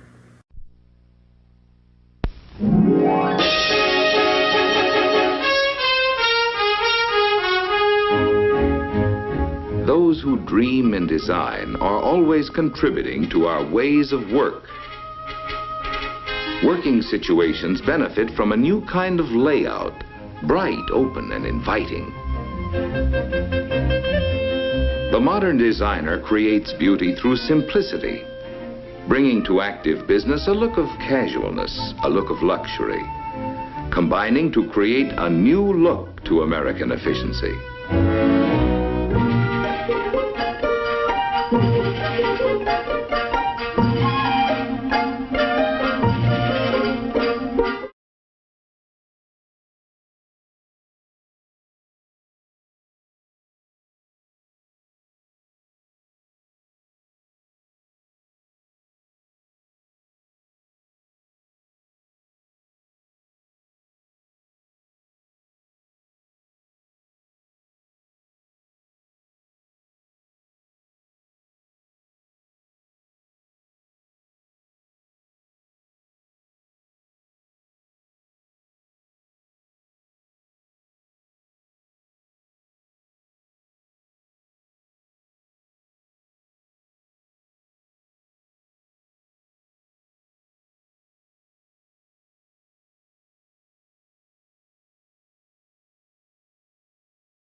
Testing, testing. Well, that probably looked ridiculous. That probably looked absolutely ridiculous. Thank you guys for at least...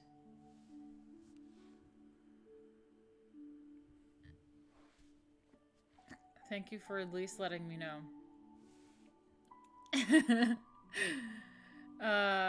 Okay, well, fuck. I probably looked really silly and funny. I was telling you that I was making myself a little drink. I was showing you this Coca-Cola signature mixer. It has notes of smoky. Has smoky notes to it. How cool is that? It tastes quite lovely.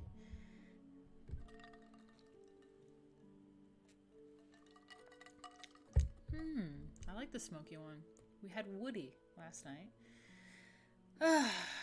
And, what else was I saying? I was saying that you guys are quite like low key in the chat right now. So, I hope the YouTube rerun is a little bit more active if you're watching this on YouTube. You still can't hear me? You can hear me. Let me know you can hear me now.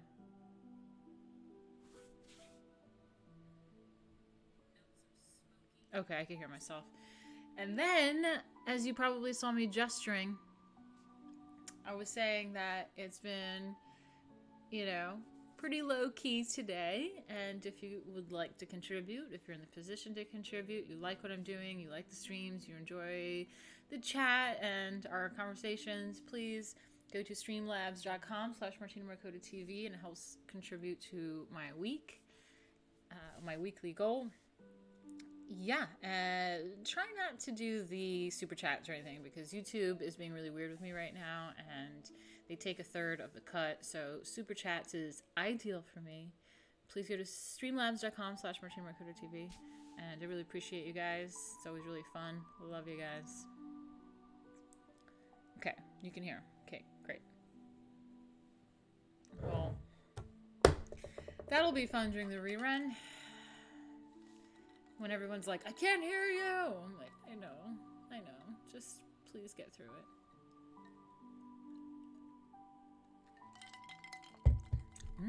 Smoky.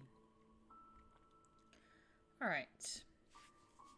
Where are we at? We got France. Let's see what's going on with France.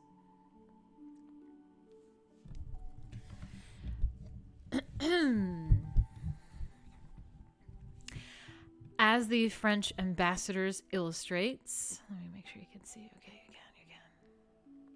As the French ambassadors illustrates, France in the early 16th century continued its efforts to secure widespread recognition as a political power and cultural force.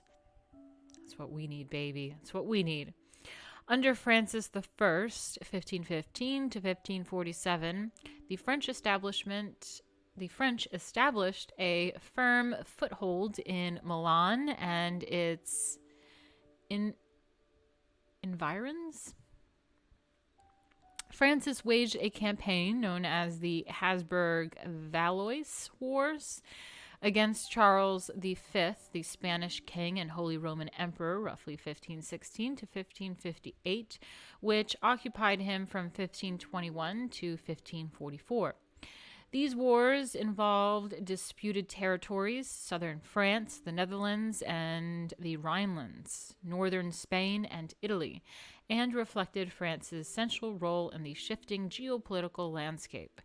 Despite these military preoccupations, Francis I also endeavored to elevate his country's cultural profile. If only the right could take a note in that book. Cultural profile is very, very important, you'll notice. To that end, he invited several esteemed Italian artists, including Leonardo da Vinci, to his court. Francis's attempt to glorify the state and himself meant that the religious art dominating the Middle Ages no longer prevailed, for the king and not the church held power. Well, whether it's the church or it's a king or an emperor, what have you, people in power focused on the arts. You'll notice that theme constantly. Château de Chambord. Francis I indulged his passions for building by commissioning several large-scale chateaux. Among them, the Château de Chambord, figure 932. Okay, let's check that out. Let's check it out. Okay, what's going on here? There we go.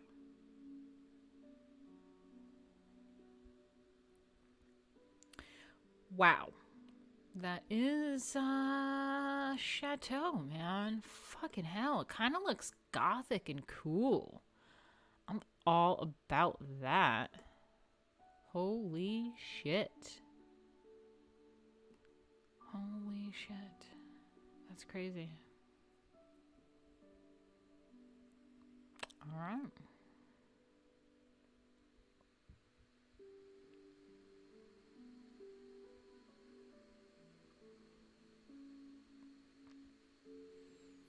Okay, so these chateaux developed from medieval fortified castles. Cool. Served as country houses for royalty. Cool. Who usually built them near forests. Cool. Used for hunting lodges. Construction on Chambord began in 1519, but Francis I never saw its completion. Aww. Chambord's plan includes a central square block with 4 corridors in the shape of a cross, and a broad central staircase that gives access to groups of rooms, ancestors of the modern suite of rooms or apartments. Cool. At each of the 4 corners, a round tower punctuates the square plan, and a moat surrounds the whole. Well, there's a moat there? Huh. Cool.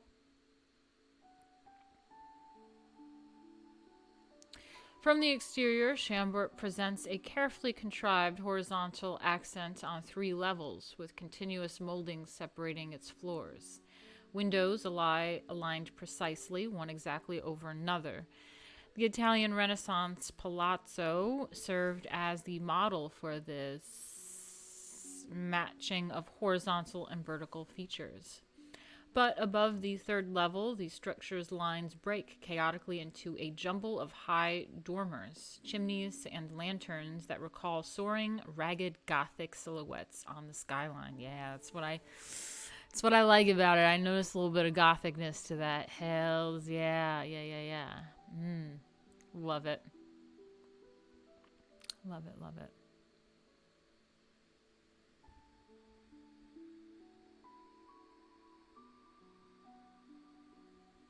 Cool. Okay, let's have you guys read along with me now as we dip into the Netherlands, which the Netherlands has a ton of amazing artwork in this time.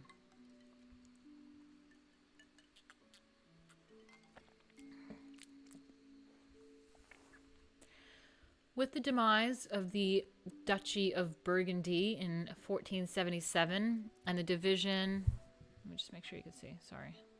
Yes, you can see. Okay, with the demise of the Duchy of Burgundy in 1477 and the division of that territory between France and the Holy Roman Empire, the Netherlands at the beginning of the 16th century consisted of 17 provinces, corresponding to modern Holland, Belgium, and Luxembourg. The Netherlands was among the most commercially advanced and prosperous European countries. Its extensive network of rivers and easy access to the Atlantic Ocean provided a setting conducive to overseas trade, and shipbuilding was one of the most profitable businesses. The region's commercial center shifted toward the end of the 15th century, partly because of buildup of silt in the Bergese estuary. Traffic relocated to Antwerp, which became the hub of economic activity in the Netherlands after 1510. As many as 500 ships a day passed through Antwerp's harbor, and large trading colonies from England, the Holy Roman Empire, Italy, Portugal, and Spain established themselves in the city. During the 16th century, the Netherlands was under the political control of Philip II, roughly 1556 to 1598, of Spain, who had inherited the region from his father, Charles V, roughly 1519 to 1556. The economic prosperity of the Netherlands served as a potential incentive for Philip to strengthen his control over the territory. However, his heavy-handed tactics and repressed measures led in 1579 to revolt, resulting in the formation of 2 federations. The Union of Arras, a Catholic association of southern Netherlandish provinces, remained under Spanish dominion, and the Union of Utrecht, a Protestant group of northern provinces, became the Dutch Republic. The increasing number of Netherlandish citizens converting to Protestantism affected the arts, as evident by a responding decrease in large-scale altarpieces and religious works, although such works continued to be commissioned for Catholic churches. Much of Netherlandish art of this period provides a wonderful glimpse into the lives of various strata of society, from nobility to peasantry, capturing their activities, environments, and values. And then we get into Hieronymus Bosch, which is, I have a little surprise for you about this, but I forgot to read, you guys. Oh, let's just get back to the chateau in France real quick. I'm just going to reiterate about this. The Château Chambord in Chambord, France, begun in 1915. French Renaissance chateau, which developed from medieval castles, served as country houses for royalty. King Francis I's Château de Chambord reflects Italian palazzo design, but has a Gothic roof. Love it. Okay, now we'll continue with Hieronymus Bosch in the Netherlands. I mean, Garden of Earthly Delights, famous painting. Let's get into this a little bit.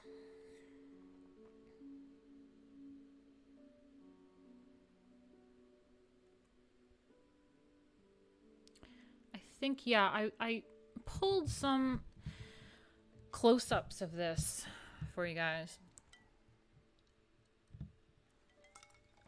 because there's so much going on, and I know that the quality of this picture is pretty shite, so I wanted to Google a few close-ups of what's going on here that maybe we can see. We got a mixed race couple riding a mallard. A mixed race couple riding a mallard. I mean, that's a title. I don't know what's going on here.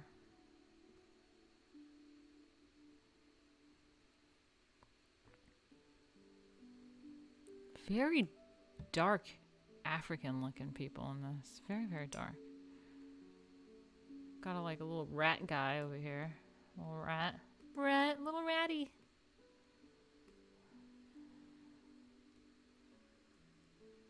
This is the epic, sinful one, which has crazy shit going on in it.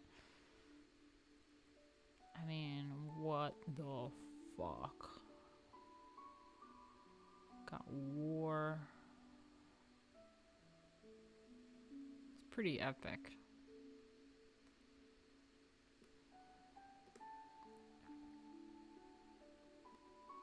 This guy's just chilling. Okay, the guy has a hood, but his butt's out. He's gotta pee. It's like me always, talking to a moth.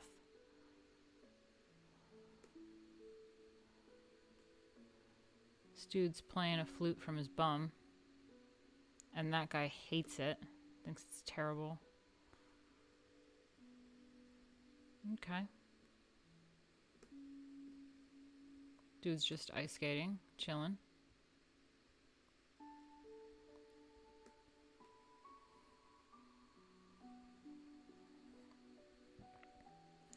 Okay. Wow, that's creepy. Okay. Okay.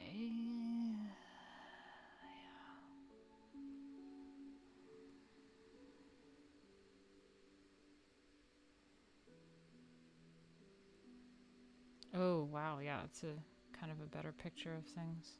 Cool. All right. Let's read a little bit of it, shall we? Okay, yeah, I'm going to get into this. But in it, there is this thing, and it's called butt music. And there's music written on a guy's butt, okay? And someone transcribed the butt music. And I have a link on YouTube of someone playing the butt music. So we will listen to the butt music. But let's read a little bit about it. And if I forget to play the butt music, let me know. But we got butt music to play.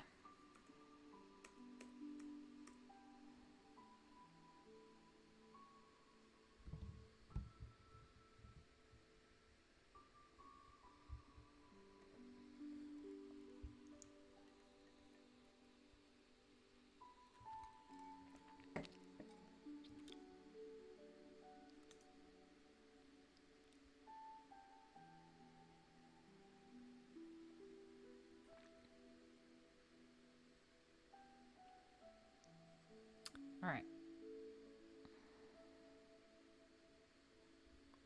So Hieronymus Bosch, Garden of Earthly Delights, 1505 to 1510.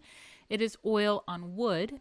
It's a triptych. Center panel is 7 feet 2 5/8 inches by 6 feet 4 3/4 inches, and each of the wings of the triptych are 7 feet 2 5/8 inches by 3 feet 2 1/4 inch, and it's in a museum in Madrid.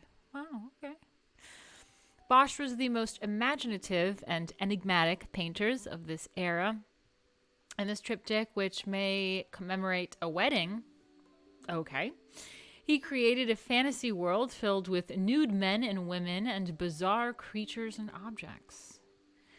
So the most famous Netherlandish painter at the turn of 16th century was Hieronymus Bosch, circa 1450 to 1516, one of the most fascinating and puzzling artists in history. Interpretations of Bosch's differ wildly. Scholars debate whether he was a satirist, an irreligious mocker, or a pornographer, a heretic, or an orthodox fanatic like Girolamo Savonarola, his Italian contemporary. Bosch's most famous work, the so-called Garden of Earthly Delights, which is the figure you're looking at right now, is his most enigmatic and most interpretation, and no interpretation of it is ever won universal acceptance. This large-scale work takes the familiar form of a triptych. The format suggests a religious function for Bosch's painting, but the Garden of Earthly Delights resided in the palace of Henry III of Nassau. Wow, look at Nassau in there. I didn't know that. I thought that was just a New York thing. Regent of the Netherlands. Oh, well, that makes sense, actually. Because New York is very, like, Dutch. Anyway, sorry. Nassau threw me off. Got me thinking about New York. Anyway, so where was I? The format suggests a religious function. Yeah, I would say the format with it being a triptych and stuff is usually a religious function. They tend to do that as an altarpiece, right? But the Garden of Earthly Delights resided in the palace of Henry III of Nassau, Regent of the Netherlands, 7 years after its completion. This location suggests a secular commission for private use. Scholars have proposed that, given the work's central themes of marriage, sex, and procreation, the painting probably commemorates a wedding, a subject seen earlier in Jan van Eyck's Giovanni Alfani and His Bride, if you remember that stream.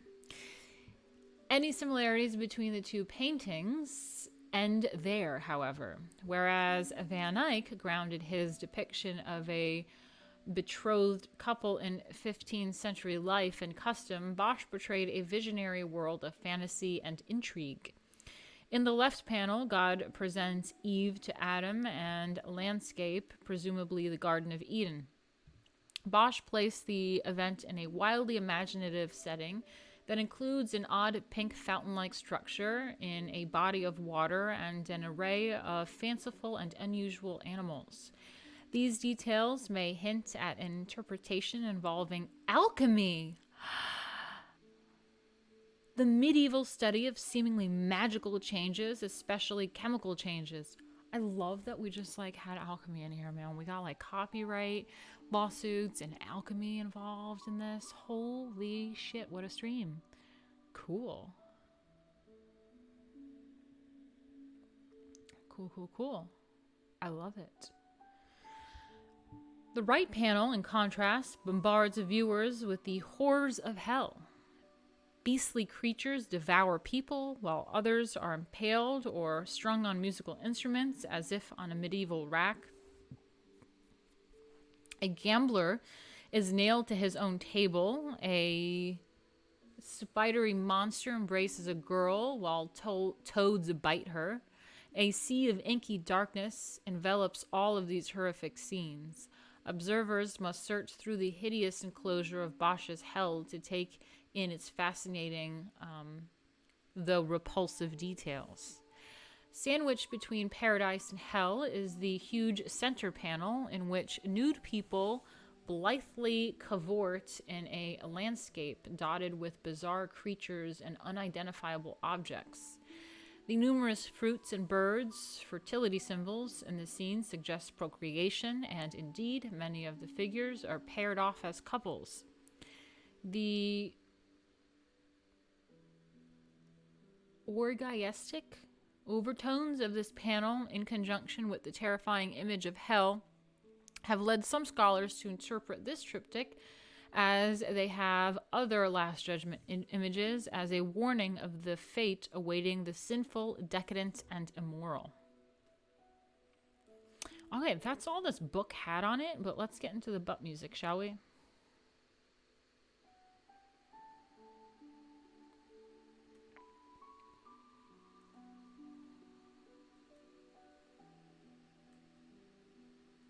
Just want to see a little bit more what's going on in here.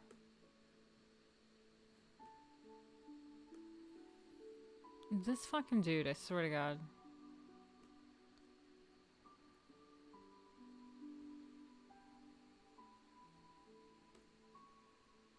Okay. Butt music a playing. Shit. What the fuck? Sorry.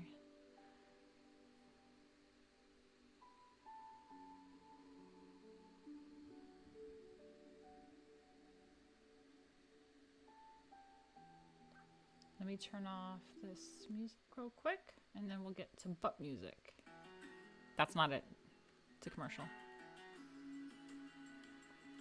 Okay.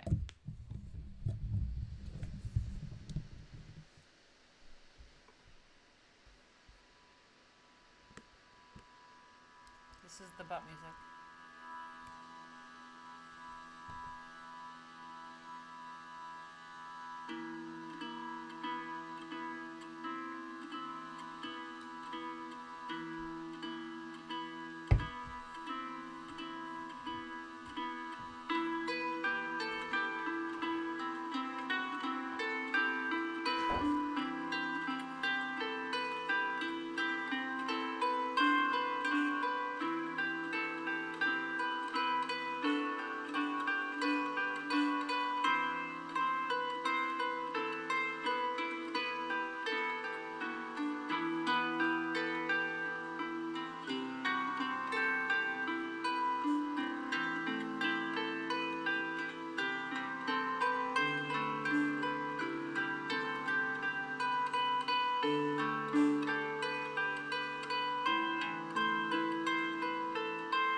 Okay, I think it's just being repeated because honestly there was not that much music on that butt. The notes were not that much, okay? Look at that. There's only a few notes on this, but no way that that song is that long. I think they just repeated it, or they were playing that as well. But yeah, this is the butt music in Hieronymus Bosch. It's a fun little thingy. Just so, yeah. Welcome, welcome, new people. I see that there's some people asking what's going on in this stream. Hello? Hello, hello. And we shall continue.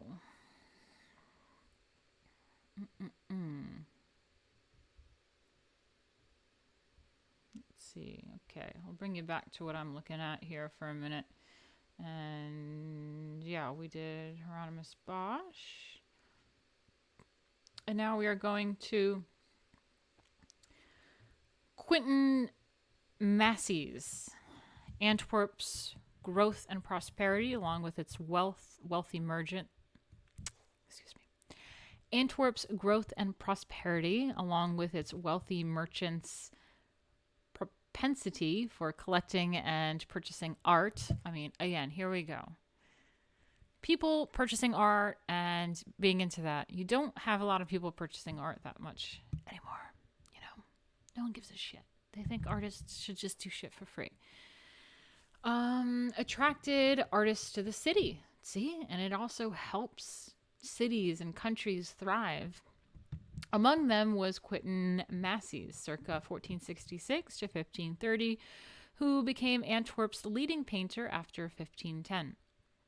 Son of Louvain blacksmith, Massys demonstrated a willingness to explore the styles and modes of a variety of models, from Jan van Eyck to Hieronymus Bosch, from Rogier van der Weyden, oh yeah, I remember him, to Albrecht Dürer, who we just went over, and Leonardo da Vinci.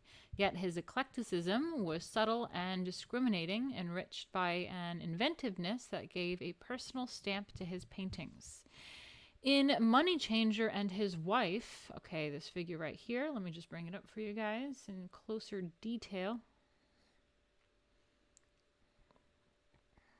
Get rid of this butt music real quick. There we go. Let's just have a close-up look real quick before we continue. Okay, there's a shelf in the background with some items on it, books and, you know, beakers and whatnot. And this guy is a money changer. I wonder what that means. And he's here with the money. Ooh, really nice. What is it called? Apothecary. Cool. Oh, one of those little rounded mirror things. Cool. There's a reflection of the window and the city. Very Dutch looking kind of, or Netherlands looking kind of buildings. Cool. And she's holding a book, flipping a page. Cool. Okay. Looks about 2 feet. Maybe 2.25 feet. Let's see. So this is Quinten Massys, Money Changer and His Wife, 1514. It is oil on wood. Yeah, it's 2 3/4 2 feet and 3/4 inches by 2 feet and 2 3/8 inches, and it's at the Louvre in Paris. Oh, fun. Massys' painting depicted a secular financial transaction, is also a commentary on 16th century Netherlandish values. The banker's wife shows more interest in the money weighing than her prayer book. Burn. She's like, yeah, my prayer book, money.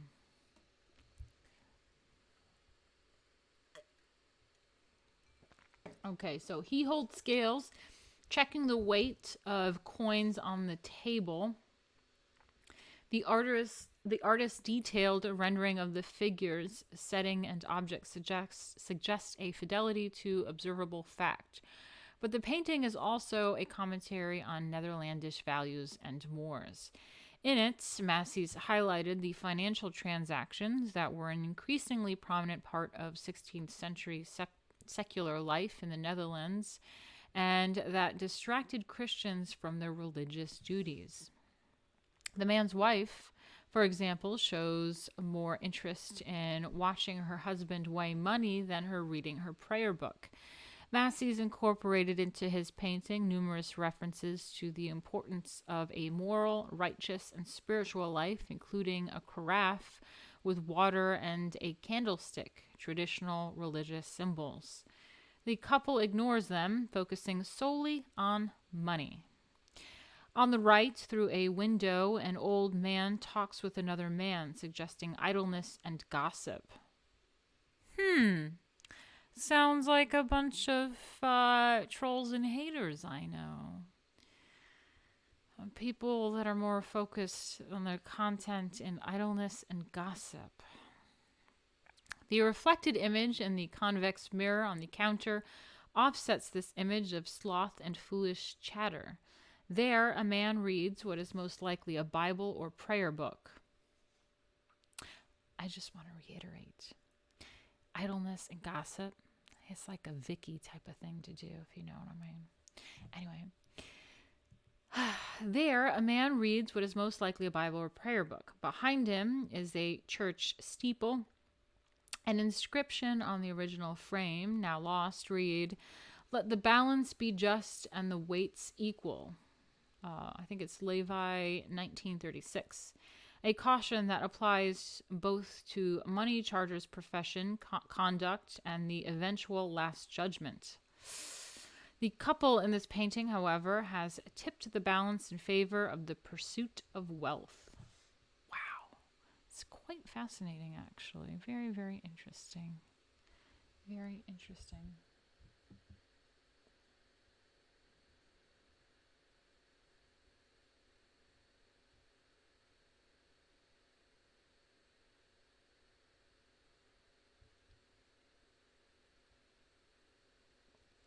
Anyway, so,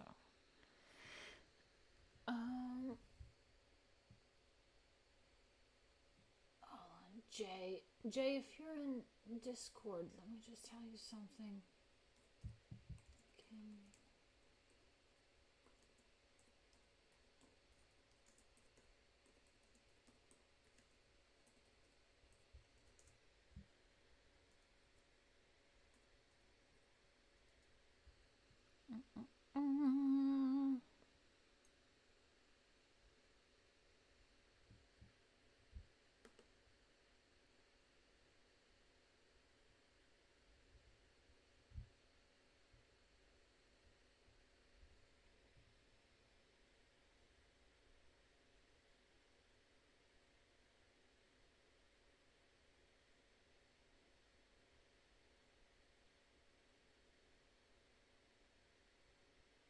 Sorry, hold on. Okay.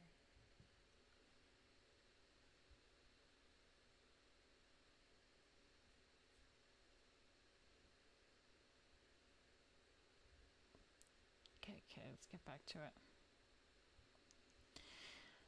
Yeah, and that's it. So let's move on to the next one.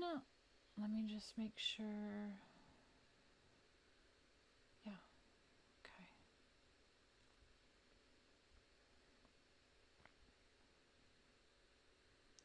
Yeah, it goes right into the next one, which is this picture.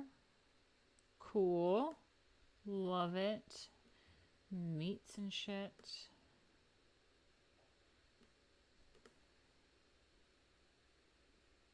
This guy. We got like a head, we got meat, we got sausages. How fun.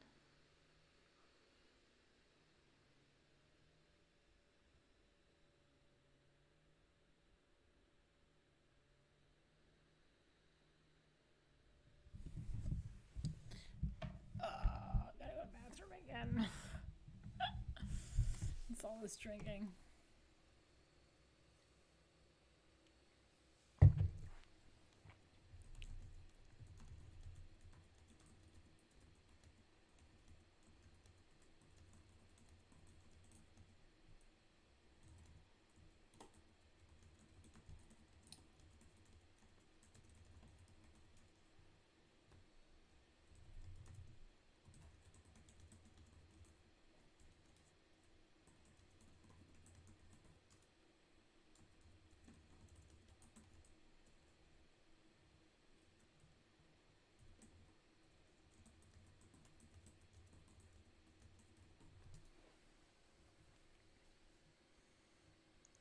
Sorry.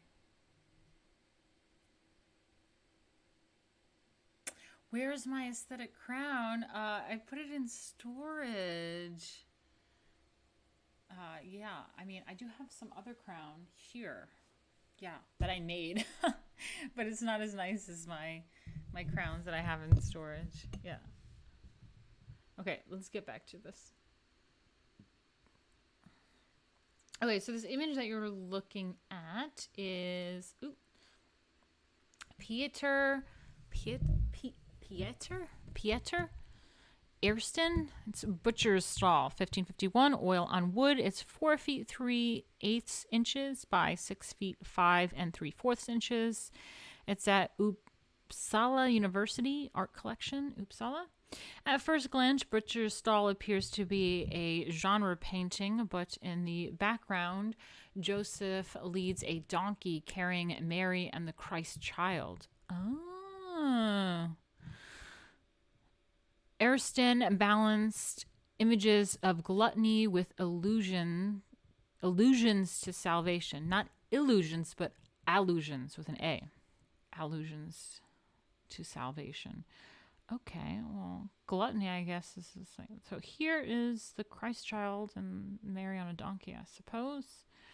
I suppose the gluttony is all this food, but I mean, it just looks like a fucking butcher's stall. Got people in the background here. Very nice. I love it. I mean, that looks so trad. I love. Love, love, love.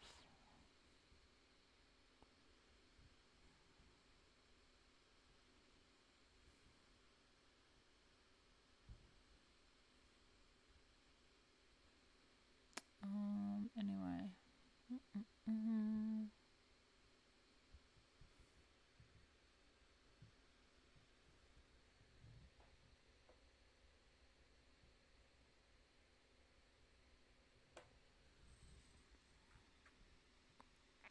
Okay, let's go on to the next one. So, Pieter Aertsen, this tendency to inject reminders about spiritual well-being also emerges in Butcher's Stall, in this image that you're seeing by Pieter Aertsen, circa 1507 to 1575, who worked in Antwerp for more than 3 decades. Wow. At first glance, this painting appears to be a descriptive genre scene, one from everyday life. On display is an array of meat products, a side of a hog, chicken, sausages, a stuffed intestine, pig's feet, meat pies, a cow's head, a hog's head, and hanging entrails. Also visible are fish, pretzels. I thought those were pretzels. Should have made sense. Netherlands should have made sense. But I was like, why the fuck are there random pretzels? I was just thinking I'm a New Yorker thinking those are pretzels there. But then I realized, oh my God, again, New York pretzels. It's fucking Dutch. Oh my God. Holy shit, I just learned something. That's crazy. No wonder New York is into pretzels. Wow. Anyway, cheese. Love cheese. And butter. Like Massys, Aertsen embedded strategically placed religious images in his paintings. In the background, Joseph leads a donkey carrying Mary and the Christ child. The Holy Family stops to offer alms to a beggar and his son, while the people behind the sacred figures wend their way toward a church. Furthermore, the crossed fishes on the platter and the pretzels and wine in the rafters on the upper left all refer to spiritual food. Pretzels often served as bread during Lent. Cool. Didn't know that. Aertsen accentuated these allusions to salvation through Christ by contrasting them to their opposite, a life of gluttony, lust, and sloth. He represented his degeneracy with the oyster and mussel shells, which Netherlanders believed possessed aphrodisiacal properties, scattered on the ground on the painting's right side, along with the people seen eating and carousing nearby underfoot. Okay. Cool.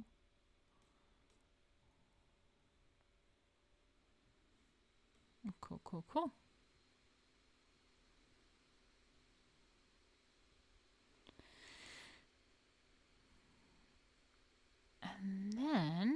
just check in on you guys real quick.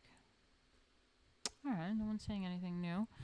Well, don't forget, guys, please help contribute. If you are watching on Discord, you can always go to streamlabs.com/Martina Markota TV and help contribute to my weekly goal.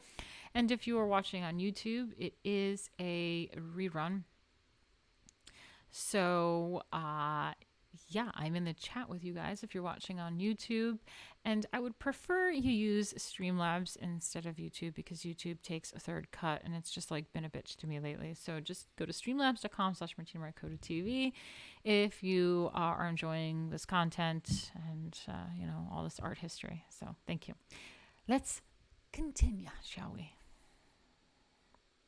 So the next one is this lady. Again, let's zoom in a bit here. We got a little bit of text. Wow, we got a little something going on there. Her face has that stank face. I don't know, man. She's just kind of like doing a self-portrait there. Cool. I do that. I do self-portraits. Cool, thank you, Odin. He said, I sent you a website on Instagram. It is cool art from an Icelandic painter. How awesome. Thank you so much. Iceland is awesome. Okay, so let's check out this person. I would kind of have you read along with me a little bit. However, it goes right into the painting. So let's just go right into it. This is Caterina van Hemessen. With the accumulation of wealth in the Netherlands, portraits increased in popularity. Caterina van Hemessen, 1528 to 1587, painted the first known Northern European self-portrait, this figure that you are looking at, by a woman. She had learned her craft from her father, Jan Sanders van Hemessen, a well-known painter. Here, the daughter confidently presented herself as an artist who interprets her painting to look toward the viewer. She holds brushes, a palette, and a maul stick, a stick used to steady the hand while painting. What? Cool. I never knew that was a thing. Cool. Oh, I love that. It steadies the hand. Interesting. So yeah, she holds the mole stick in her hand, in her left hand, and delicately applies pigment to the canvas with her right hand. Caterina ensued proper identification and credit through the inscription in the painting. Caterina van Hemessen painted me, 1548, her age 20. Look at that, Jay. Look at that 20-year-old. So this is Caterina van Hemessen. It's a self-portrait. I do those. 1548, it's oil on wood, 1 foot 3/4 inches by 9 7/8 inches, and it's in Kunstmuseum in Kunstsammlung. It's in Basel. Okay? Basel.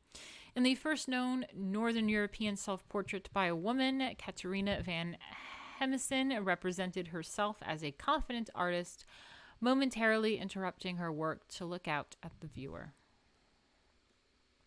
Cool.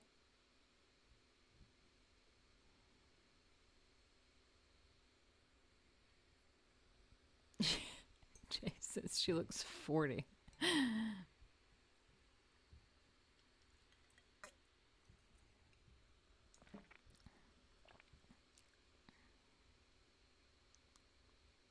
Okay.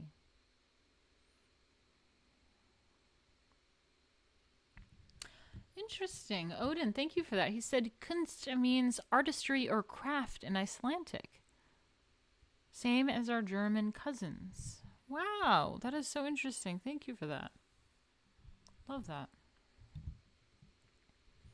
Okay, so let's continue. I'll have you read along with me slightly until it's time to show the new art.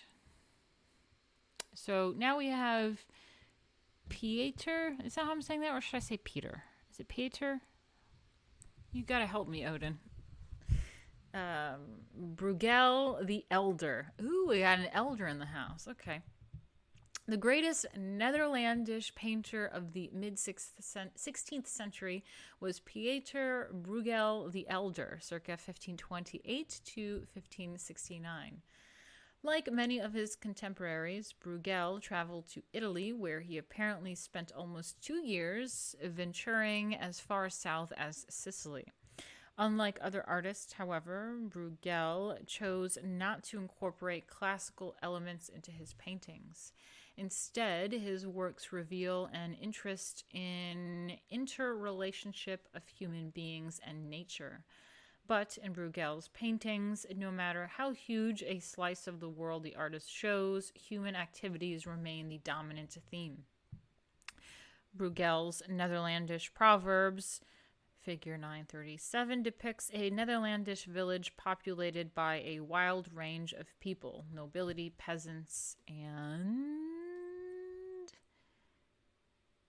clerics? Yeah. Okay, let's get into this picture, shall we?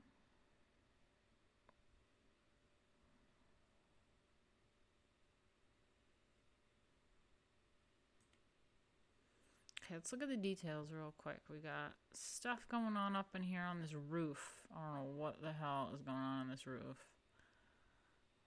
Got a globe hanging up there. People in the garage doing shit. This lady strangling some skinny guy. Slaughtering some animals. A lot going on. This guy falling with no pants or something. What's going on there? Playing a violin while it's happening. These people raising the roof and shit.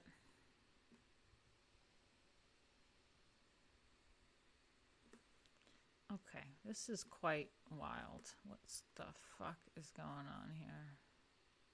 More globes. This person just preaching. All right, let's figure out what's going on with this crazy shit.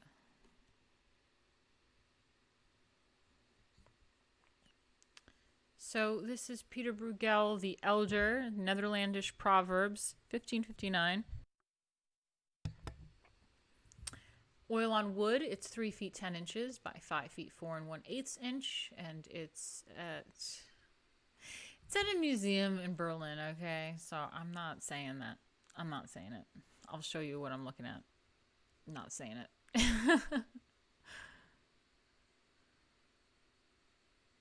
Look at this. How ridiculous is this shit? Oop. Not saying that.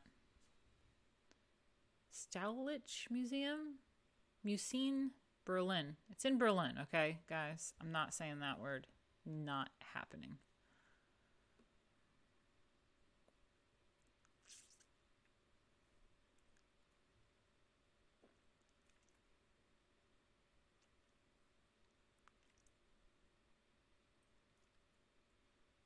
Okay, so in this painting of a crowded Netherlandish village, Bruegel indulged his audience's obsession with proverbs and passion for clever imagery and demonstrated his deep understanding of human nature. Okay, let's read on. From a bird's eye view, the spectator encounters a mesmerizing array of activities reminiscent of the topsy-turvy scenes of Bosch that we saw previously. But the purpose and meaning of Bruegel's anecdotal details are clear. By illustrating more than 100 proverbs in this single painting, the artist indulged his Netherlandish audience's obsession with proverbs and passion for detailed and clever imagery. As the viewer scrutinizes the myriad vignettes within the painting, Bruegel's close observation and deep understanding of human nature become apparent. The proverbs depicted include, on the far left, a man in blue gnawing on a pillar. He bites the column, an image of hypocrisy. To his right, a man beats his head against a wall, an ambiguous idiot. No, both of those kinds of people. On the roof, a man shoots one arrow after the other, but hits nothing. A short-sighted fool. I know these people. In the far distance, the blind lead the blind. Okay. And then we have hunters in the snow. I do have to go to the bathroom, though. That rhymes. We have hunters in the snow. I do have to go to the bathroom, though.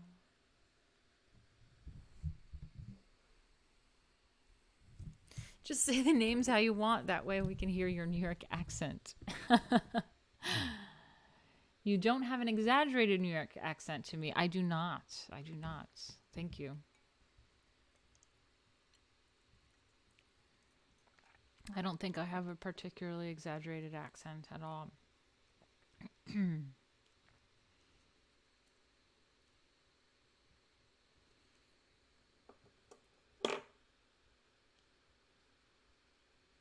You not pronouncing German perfectly is perfectly understandable. Thank you.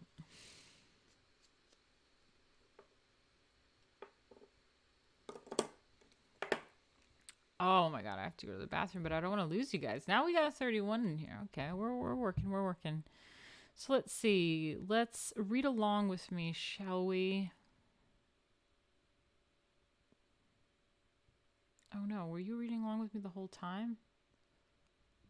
I was supposed to show you guys the picture the whole time while it happened. I don't know where we were at, but let's look at this real quick. Okay, so shooting arrows and hitting nothing. There's a guy biting a pillar. There's the blind leading the blind. I quite like that. I'm now into this picture. Cool. Represents a lot of my haters. It's cool. And let's read on, shall we? Okay, so now we have Hunters in the Snow, figure 938. So let's see what that is. Figures in the snow. Sounds something like what we're dealing with lately. We're dealing with this lately in America. So this is also Pieter Bruegel the Elder, and this is Hunters in the Snow, 1565. It is oil on wood, 3 feet 10 inches by 5 feet 3 3/4 inches, and it's in a museum in Vienna. In Hunters in the Snow, one of a series of 6 paintings illustrates annual seasonal changes. Bruegel draws the viewer diagonally into its depth by his mastery of line, shape, and composition. Lovely. I love it. Cool. So let's read on. Hunters in the Snow is very different in character and illustrates the dynamic variety of Bruegel's work, one of a series of 6 paintings illustrating seasonal changes in the year. Hunters refer back to the old Netherlandish traditions of depicting seasons and peasants in books of hours. Bruegel's painting shows human figures and landscape locked in winter cold. The weary hunters return with their hounds, women build fires, skaters skim the frozen pond, the town and its church huddle in their mantle of snow. The artist rendered the landscape in an optically accurate manner. It develops smoothly from foreground to background and draws the viewer diagonally into its depths. Bruegel's consummate skill in using line and shape and his subtlety in tonal harmony make this one of the great landscape paintings in the history of European art. Wow, that's a statement. Okay. Reminds me of the Hudson Valley.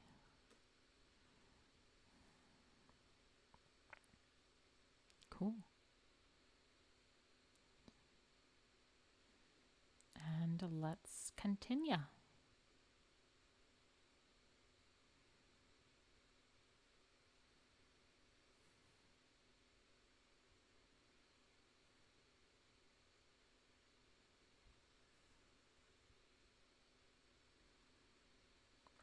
Now we get to Spain. Okay, guys, we have finished with the Netherlands, and we are at the last section here with Spain. So, Spain emerged as the dominant European power at the end of the 16th century. Under Charles V of Habsburg, roughly 1516 to 1556, and his son, Philip II, roughly 1556 to 1598, the Spanish Empire dominated territory greater in extent than any ever known. A large part of Europe, the Western Mediterranean, a strip of North Africa, and vast expanses in the New World. That's America. Spain acquired many of its New World colonies through aggressive overseas exploration. Among the most notable conquistadors sailing under the Spanish flag were Christopher Columbus, Vasco Núñez de Balboa, circa 1475 to 1517, Ferdinand Magellan, 1480 to 1521, Hernán Cortés, 1485 to 1547, and Francisco Pizarro, circa 1470 to 1541. The Habsburg Empire, enriched by New World plunder, supported the most powerful military force in Europe. Spain defended and then promoted the interests of the Catholic Church in its battle against the inroads of the Protestant Reformation. In fact, Philip II earned the title Most Catholic King. Spain's crusading spirit nourished the centuries of war with Islam, engaged body and soul in forming the most Catholic civilization of Europe and the Americas. In the 16th century, for good or for ill, Spain left the mark of Spanish power, religion, language, and culture on two hemispheres. Then we get to El Escorial. In architecture, Philip II favored an Italian-derived classicism, which is on display in the expansive complex called El Escorial. Figure 939. Okay, let's see what that is. Whoa.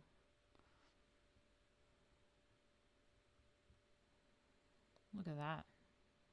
Crazy.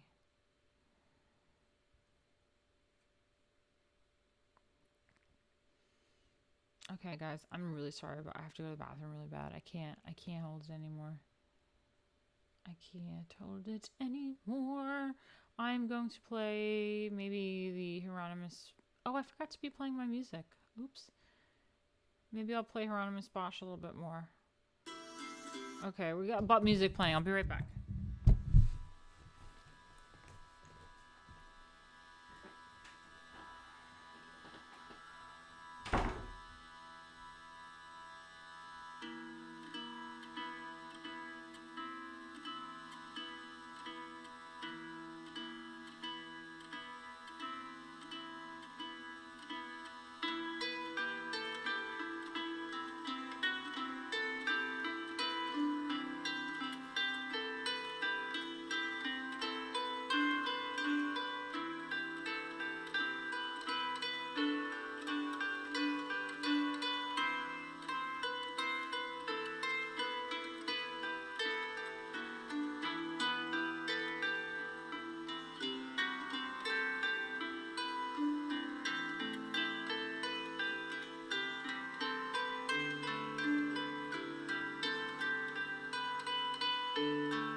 Back.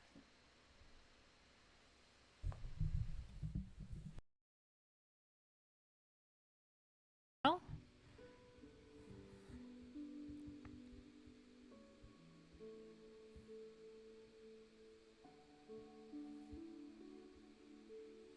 okay, let's get back to it. So this is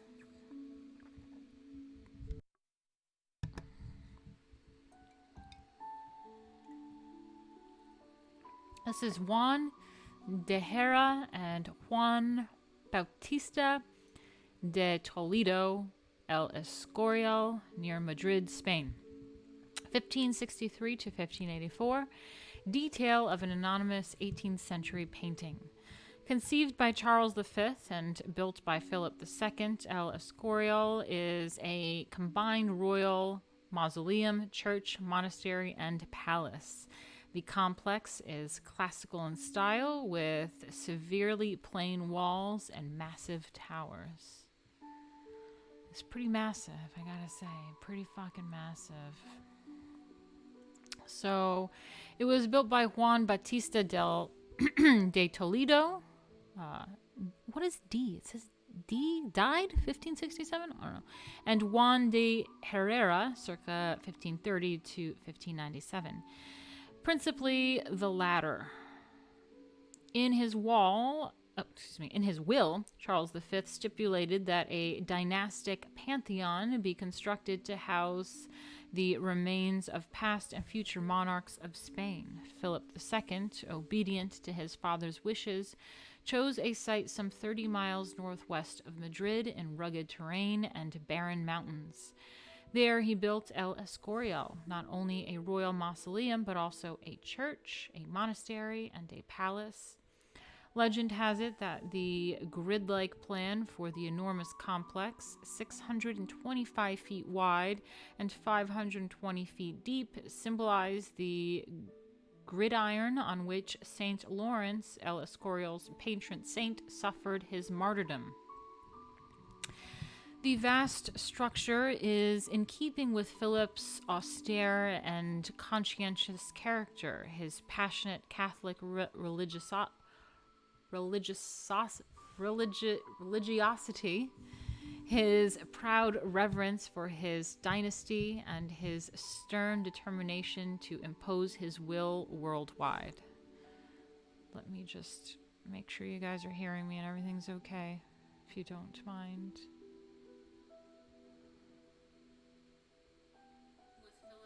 Okay, you can hear me. Okay.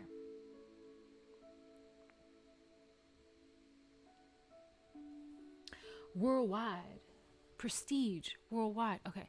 He insisted that in designing El Escorial, the architects focus on simplicity of form, severity in the whole, nobility without arrogance, and majesty without ostentation.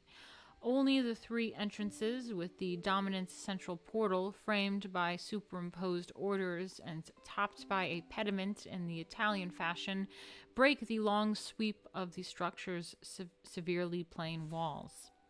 Massive square towers punctuate the four corners. What the fuck? What the fuck is OBS doing?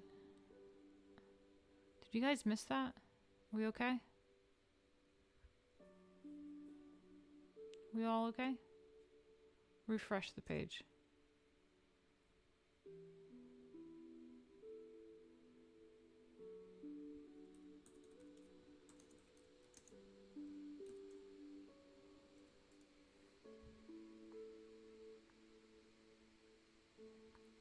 All right, we're back.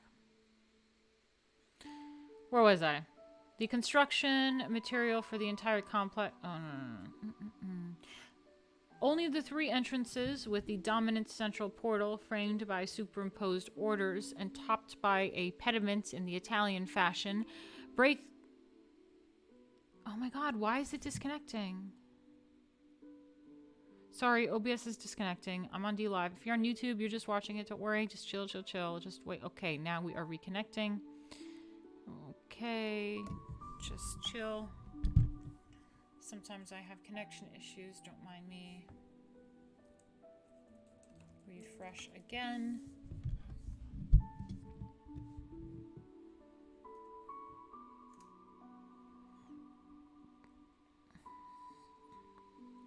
All right, let's try this again.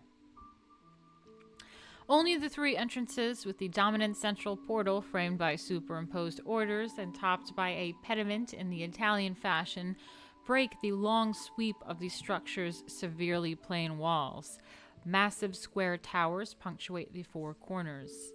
The stress on the central axis with its subdued echoes in the two flanking portals. Oh my god, why is OBS disconnecting? Ugh. Alright, I'm just gonna keep going for the people on YouTube. I don't care. Okay, so massive square towers punctuate the four corners. The stress on the central axis with its subdued echoes in the two flanking portals anticipates the three-part organization of later Baroque facades. Oh, can't wait till we get to Baroque. The construction material for the entire complex, including the church, granite, a difficult stone to work, convey a feeling of starkness and gravity. The church's massive facade and the austere geometry of the interior complex with its blocky walls and ponderous arches produce an effect of overwhelming strength and weight. Are you okay? Yes, thank you. Are you okay? Okay. OBS keeps disconnecting, but you know what? They can fuck off because I'm doing this for YouTube anyway. The church's massive facade and the austere geometry of the interior complex with its blocky walls and ponderous arches produce an effect of overwhelming strength and weight. El Escorial stands as the overempowering structural expression of Spain's spirit in its heroic epoch. Dun, dun, dun. Okay, guys. Okay. Now we have one more thing to go over, and it's fucking epic, okay? One more epoch.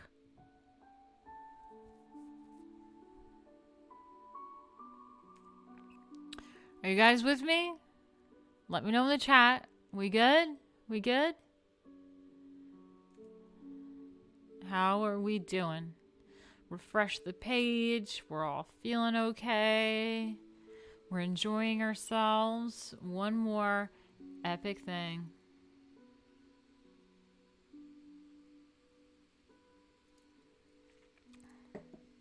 Okay, on to the next. Ready, guys? We got El Greco. Okay, El fucking Greco. I like this one.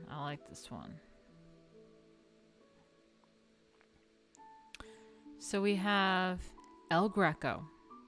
The most renowned painter in 16th century Spain was, ironically, not a Spaniard. Dominicos Theotokopoulos, called El Greco, circa 1547 to 1614, was born on Crete but emigrated to Italy as a young man. In his youth, he absorbed the traditions of late Byzantine frescoes and mosaics. Oh, that's probably why I love it. While still young, El Greco, the Greek, went to Venice, where he worked in Titan's studio. Oh, Titan. Although Tintoretto's painting apparently made a stronger impression on him. A brief trip to Rome explains the influences of Roman and Florentine mannerism in his work. By 1577, he had left for Spain to spend the rest of his life in Toledo. El Greco's art is a strong personal blending of Byzantine and Mannerist elements. Love it. The intense emotionalism of his paintings, which naturally appealed to Spanish piety, and a great reliance on color bound him to 16th century Venetian art and to Mannerism. El Greco's art was not strictly Spanish, although it appealed to certain sectors of that society, for it had no Spanish antecedents and little effect on later Spanish painters. Nevertheless, El Greco's hybrid style captured the fervor of Spanish Catholicism. Okay, let's get into this one that we're looking at here for you, shall we?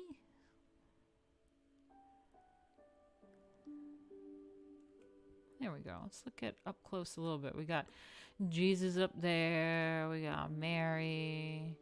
We got all these motherfucking people. We got cherubs. Got angels, full-on adult angels. Got bishops. And all these people in there. What is that thing called? What is that ruffle thing called? It's oh my god, it starts with a P. It's a very British thing too. Oh my god, I forget what it's called. Anyway, love it. Love the drama. Love it, love it, love it. Okay, let's read about it. It's not petticoat. That's like underneath the skirt. It's something like that. Ah, fuck. Now I have to look up what it is. It's like annoying me. There's like in London, there's like stops on the train, and there's like places called it, and it sounds like a fucking circus or something. El Greco? I thought it was El Greco. El Greco? I don't know. Sorry about it.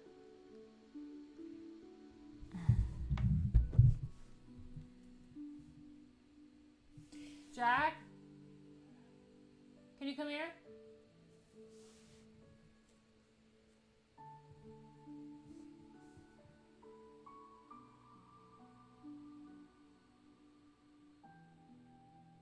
Yeah?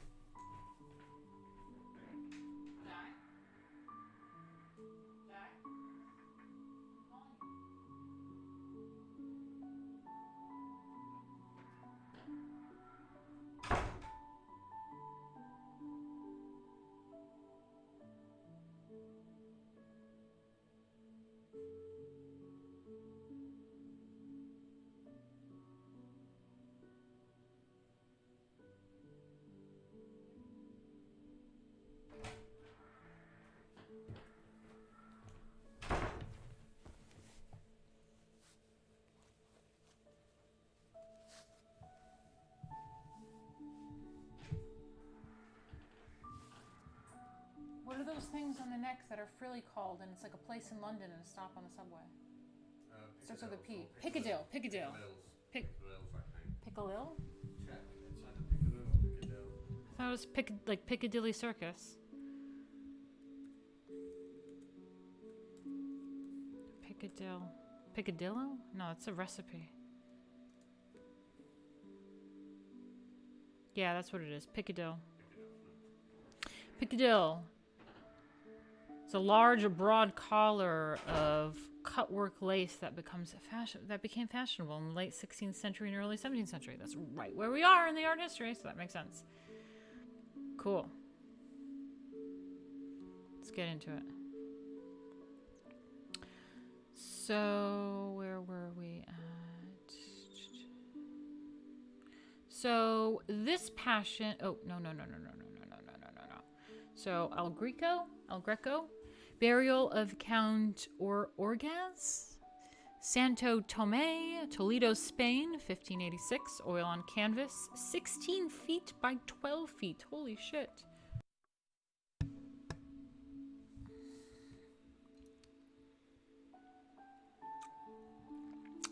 El Greco's art is a blend of Byzantine and Italian mannerism elements. His intense emotional content captured the fervor of Spanish Catholicism, and his dramatic use of light foreshadowed the Baroque style. Can't wait to get to Baroque.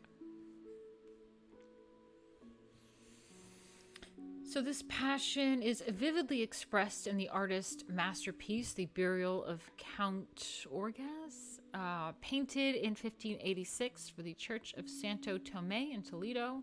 El Greco based the artwork on the legend that the Count of Orgaz, who had died some 3 centuries before and who had been a great benefactor of Santo Tomé, was buried in the church by Saints Stephen and Augustine, who miraculously descended from heaven to lower the Count's body into sepulchre?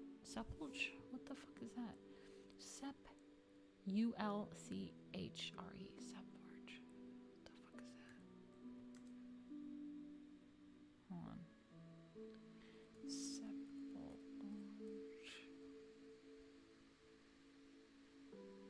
Sepulchre. Sepulchre. A small room or monument cut in rock or built of stone, in which a dead person is laid or buried. I've never heard of that. Sepulchre. Sepulchre. Okay. Alrighty then.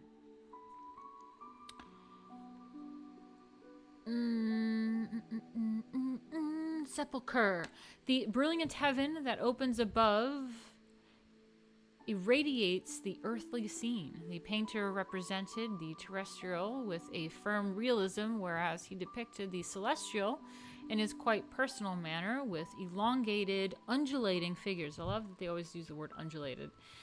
Fluttering draperies, love fluttering draperies, and a visionary swirling cloud. I love clouds.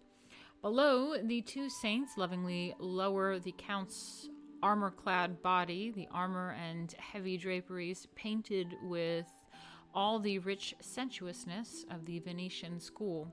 A solemn chorus of black-clad Spanish personages fill the background. Oh, yeah, up there on the top. In the carefully individualized features of these figures, El Greco demonstrated that he was also a great portraitist. These men call to mind both the conquistadors of the 16th century and the Spanish naval officers who, 2 years after the completion of this painting, led the Great Armada against both Protestant England and the Netherlands. The upward glances of some of the figures below and the flight of an angel above link the painter's lower and upper spheres.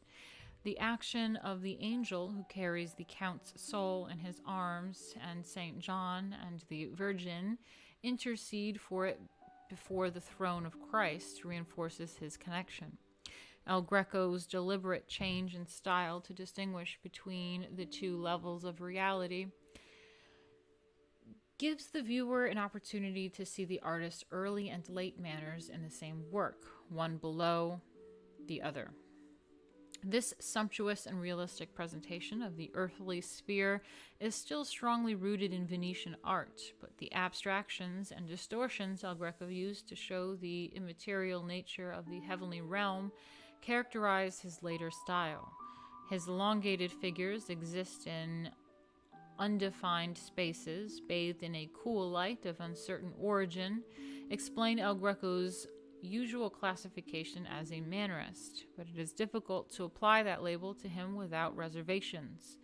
Although he used mannerist formal devices, El Greco's primary concerns were to depict emotions and convey his religious passion or arouse that of observers.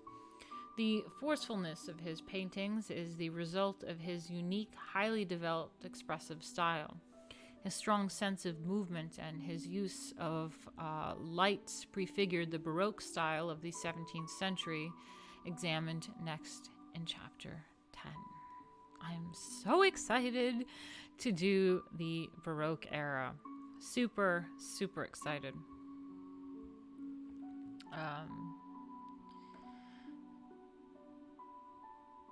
Do I know MC Escher? Of course. He was a mathematician and an artist. So I love Escher. He was one of my favorites growing up, for sure, for sure. Okay, guys. Okay, so there we have it. We are done with today.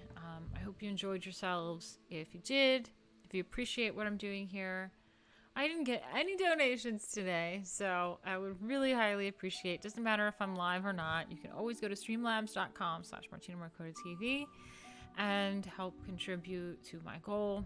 I really appreciate it, and I will also be rerunning this on YouTube. And if you're on YouTube, please donate and do streamlabs.com/Martina Markota TV instead of Streamlabs, because Streamlabs takes a third of my donations and they've been fucking weird with me.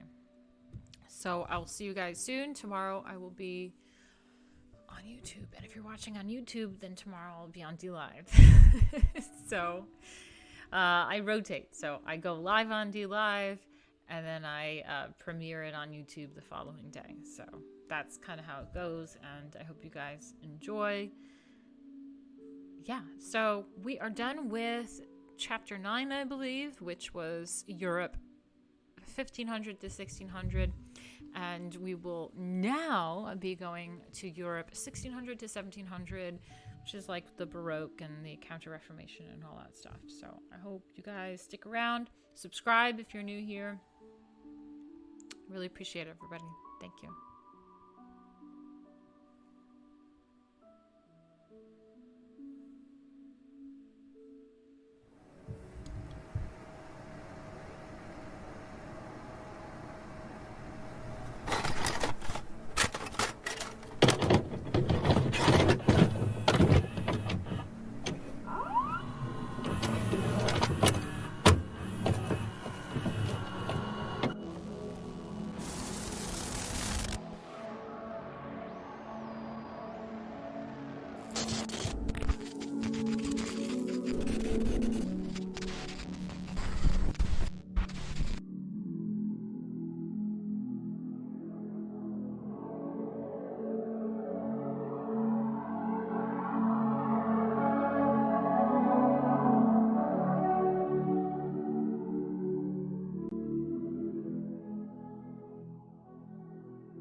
Thank you.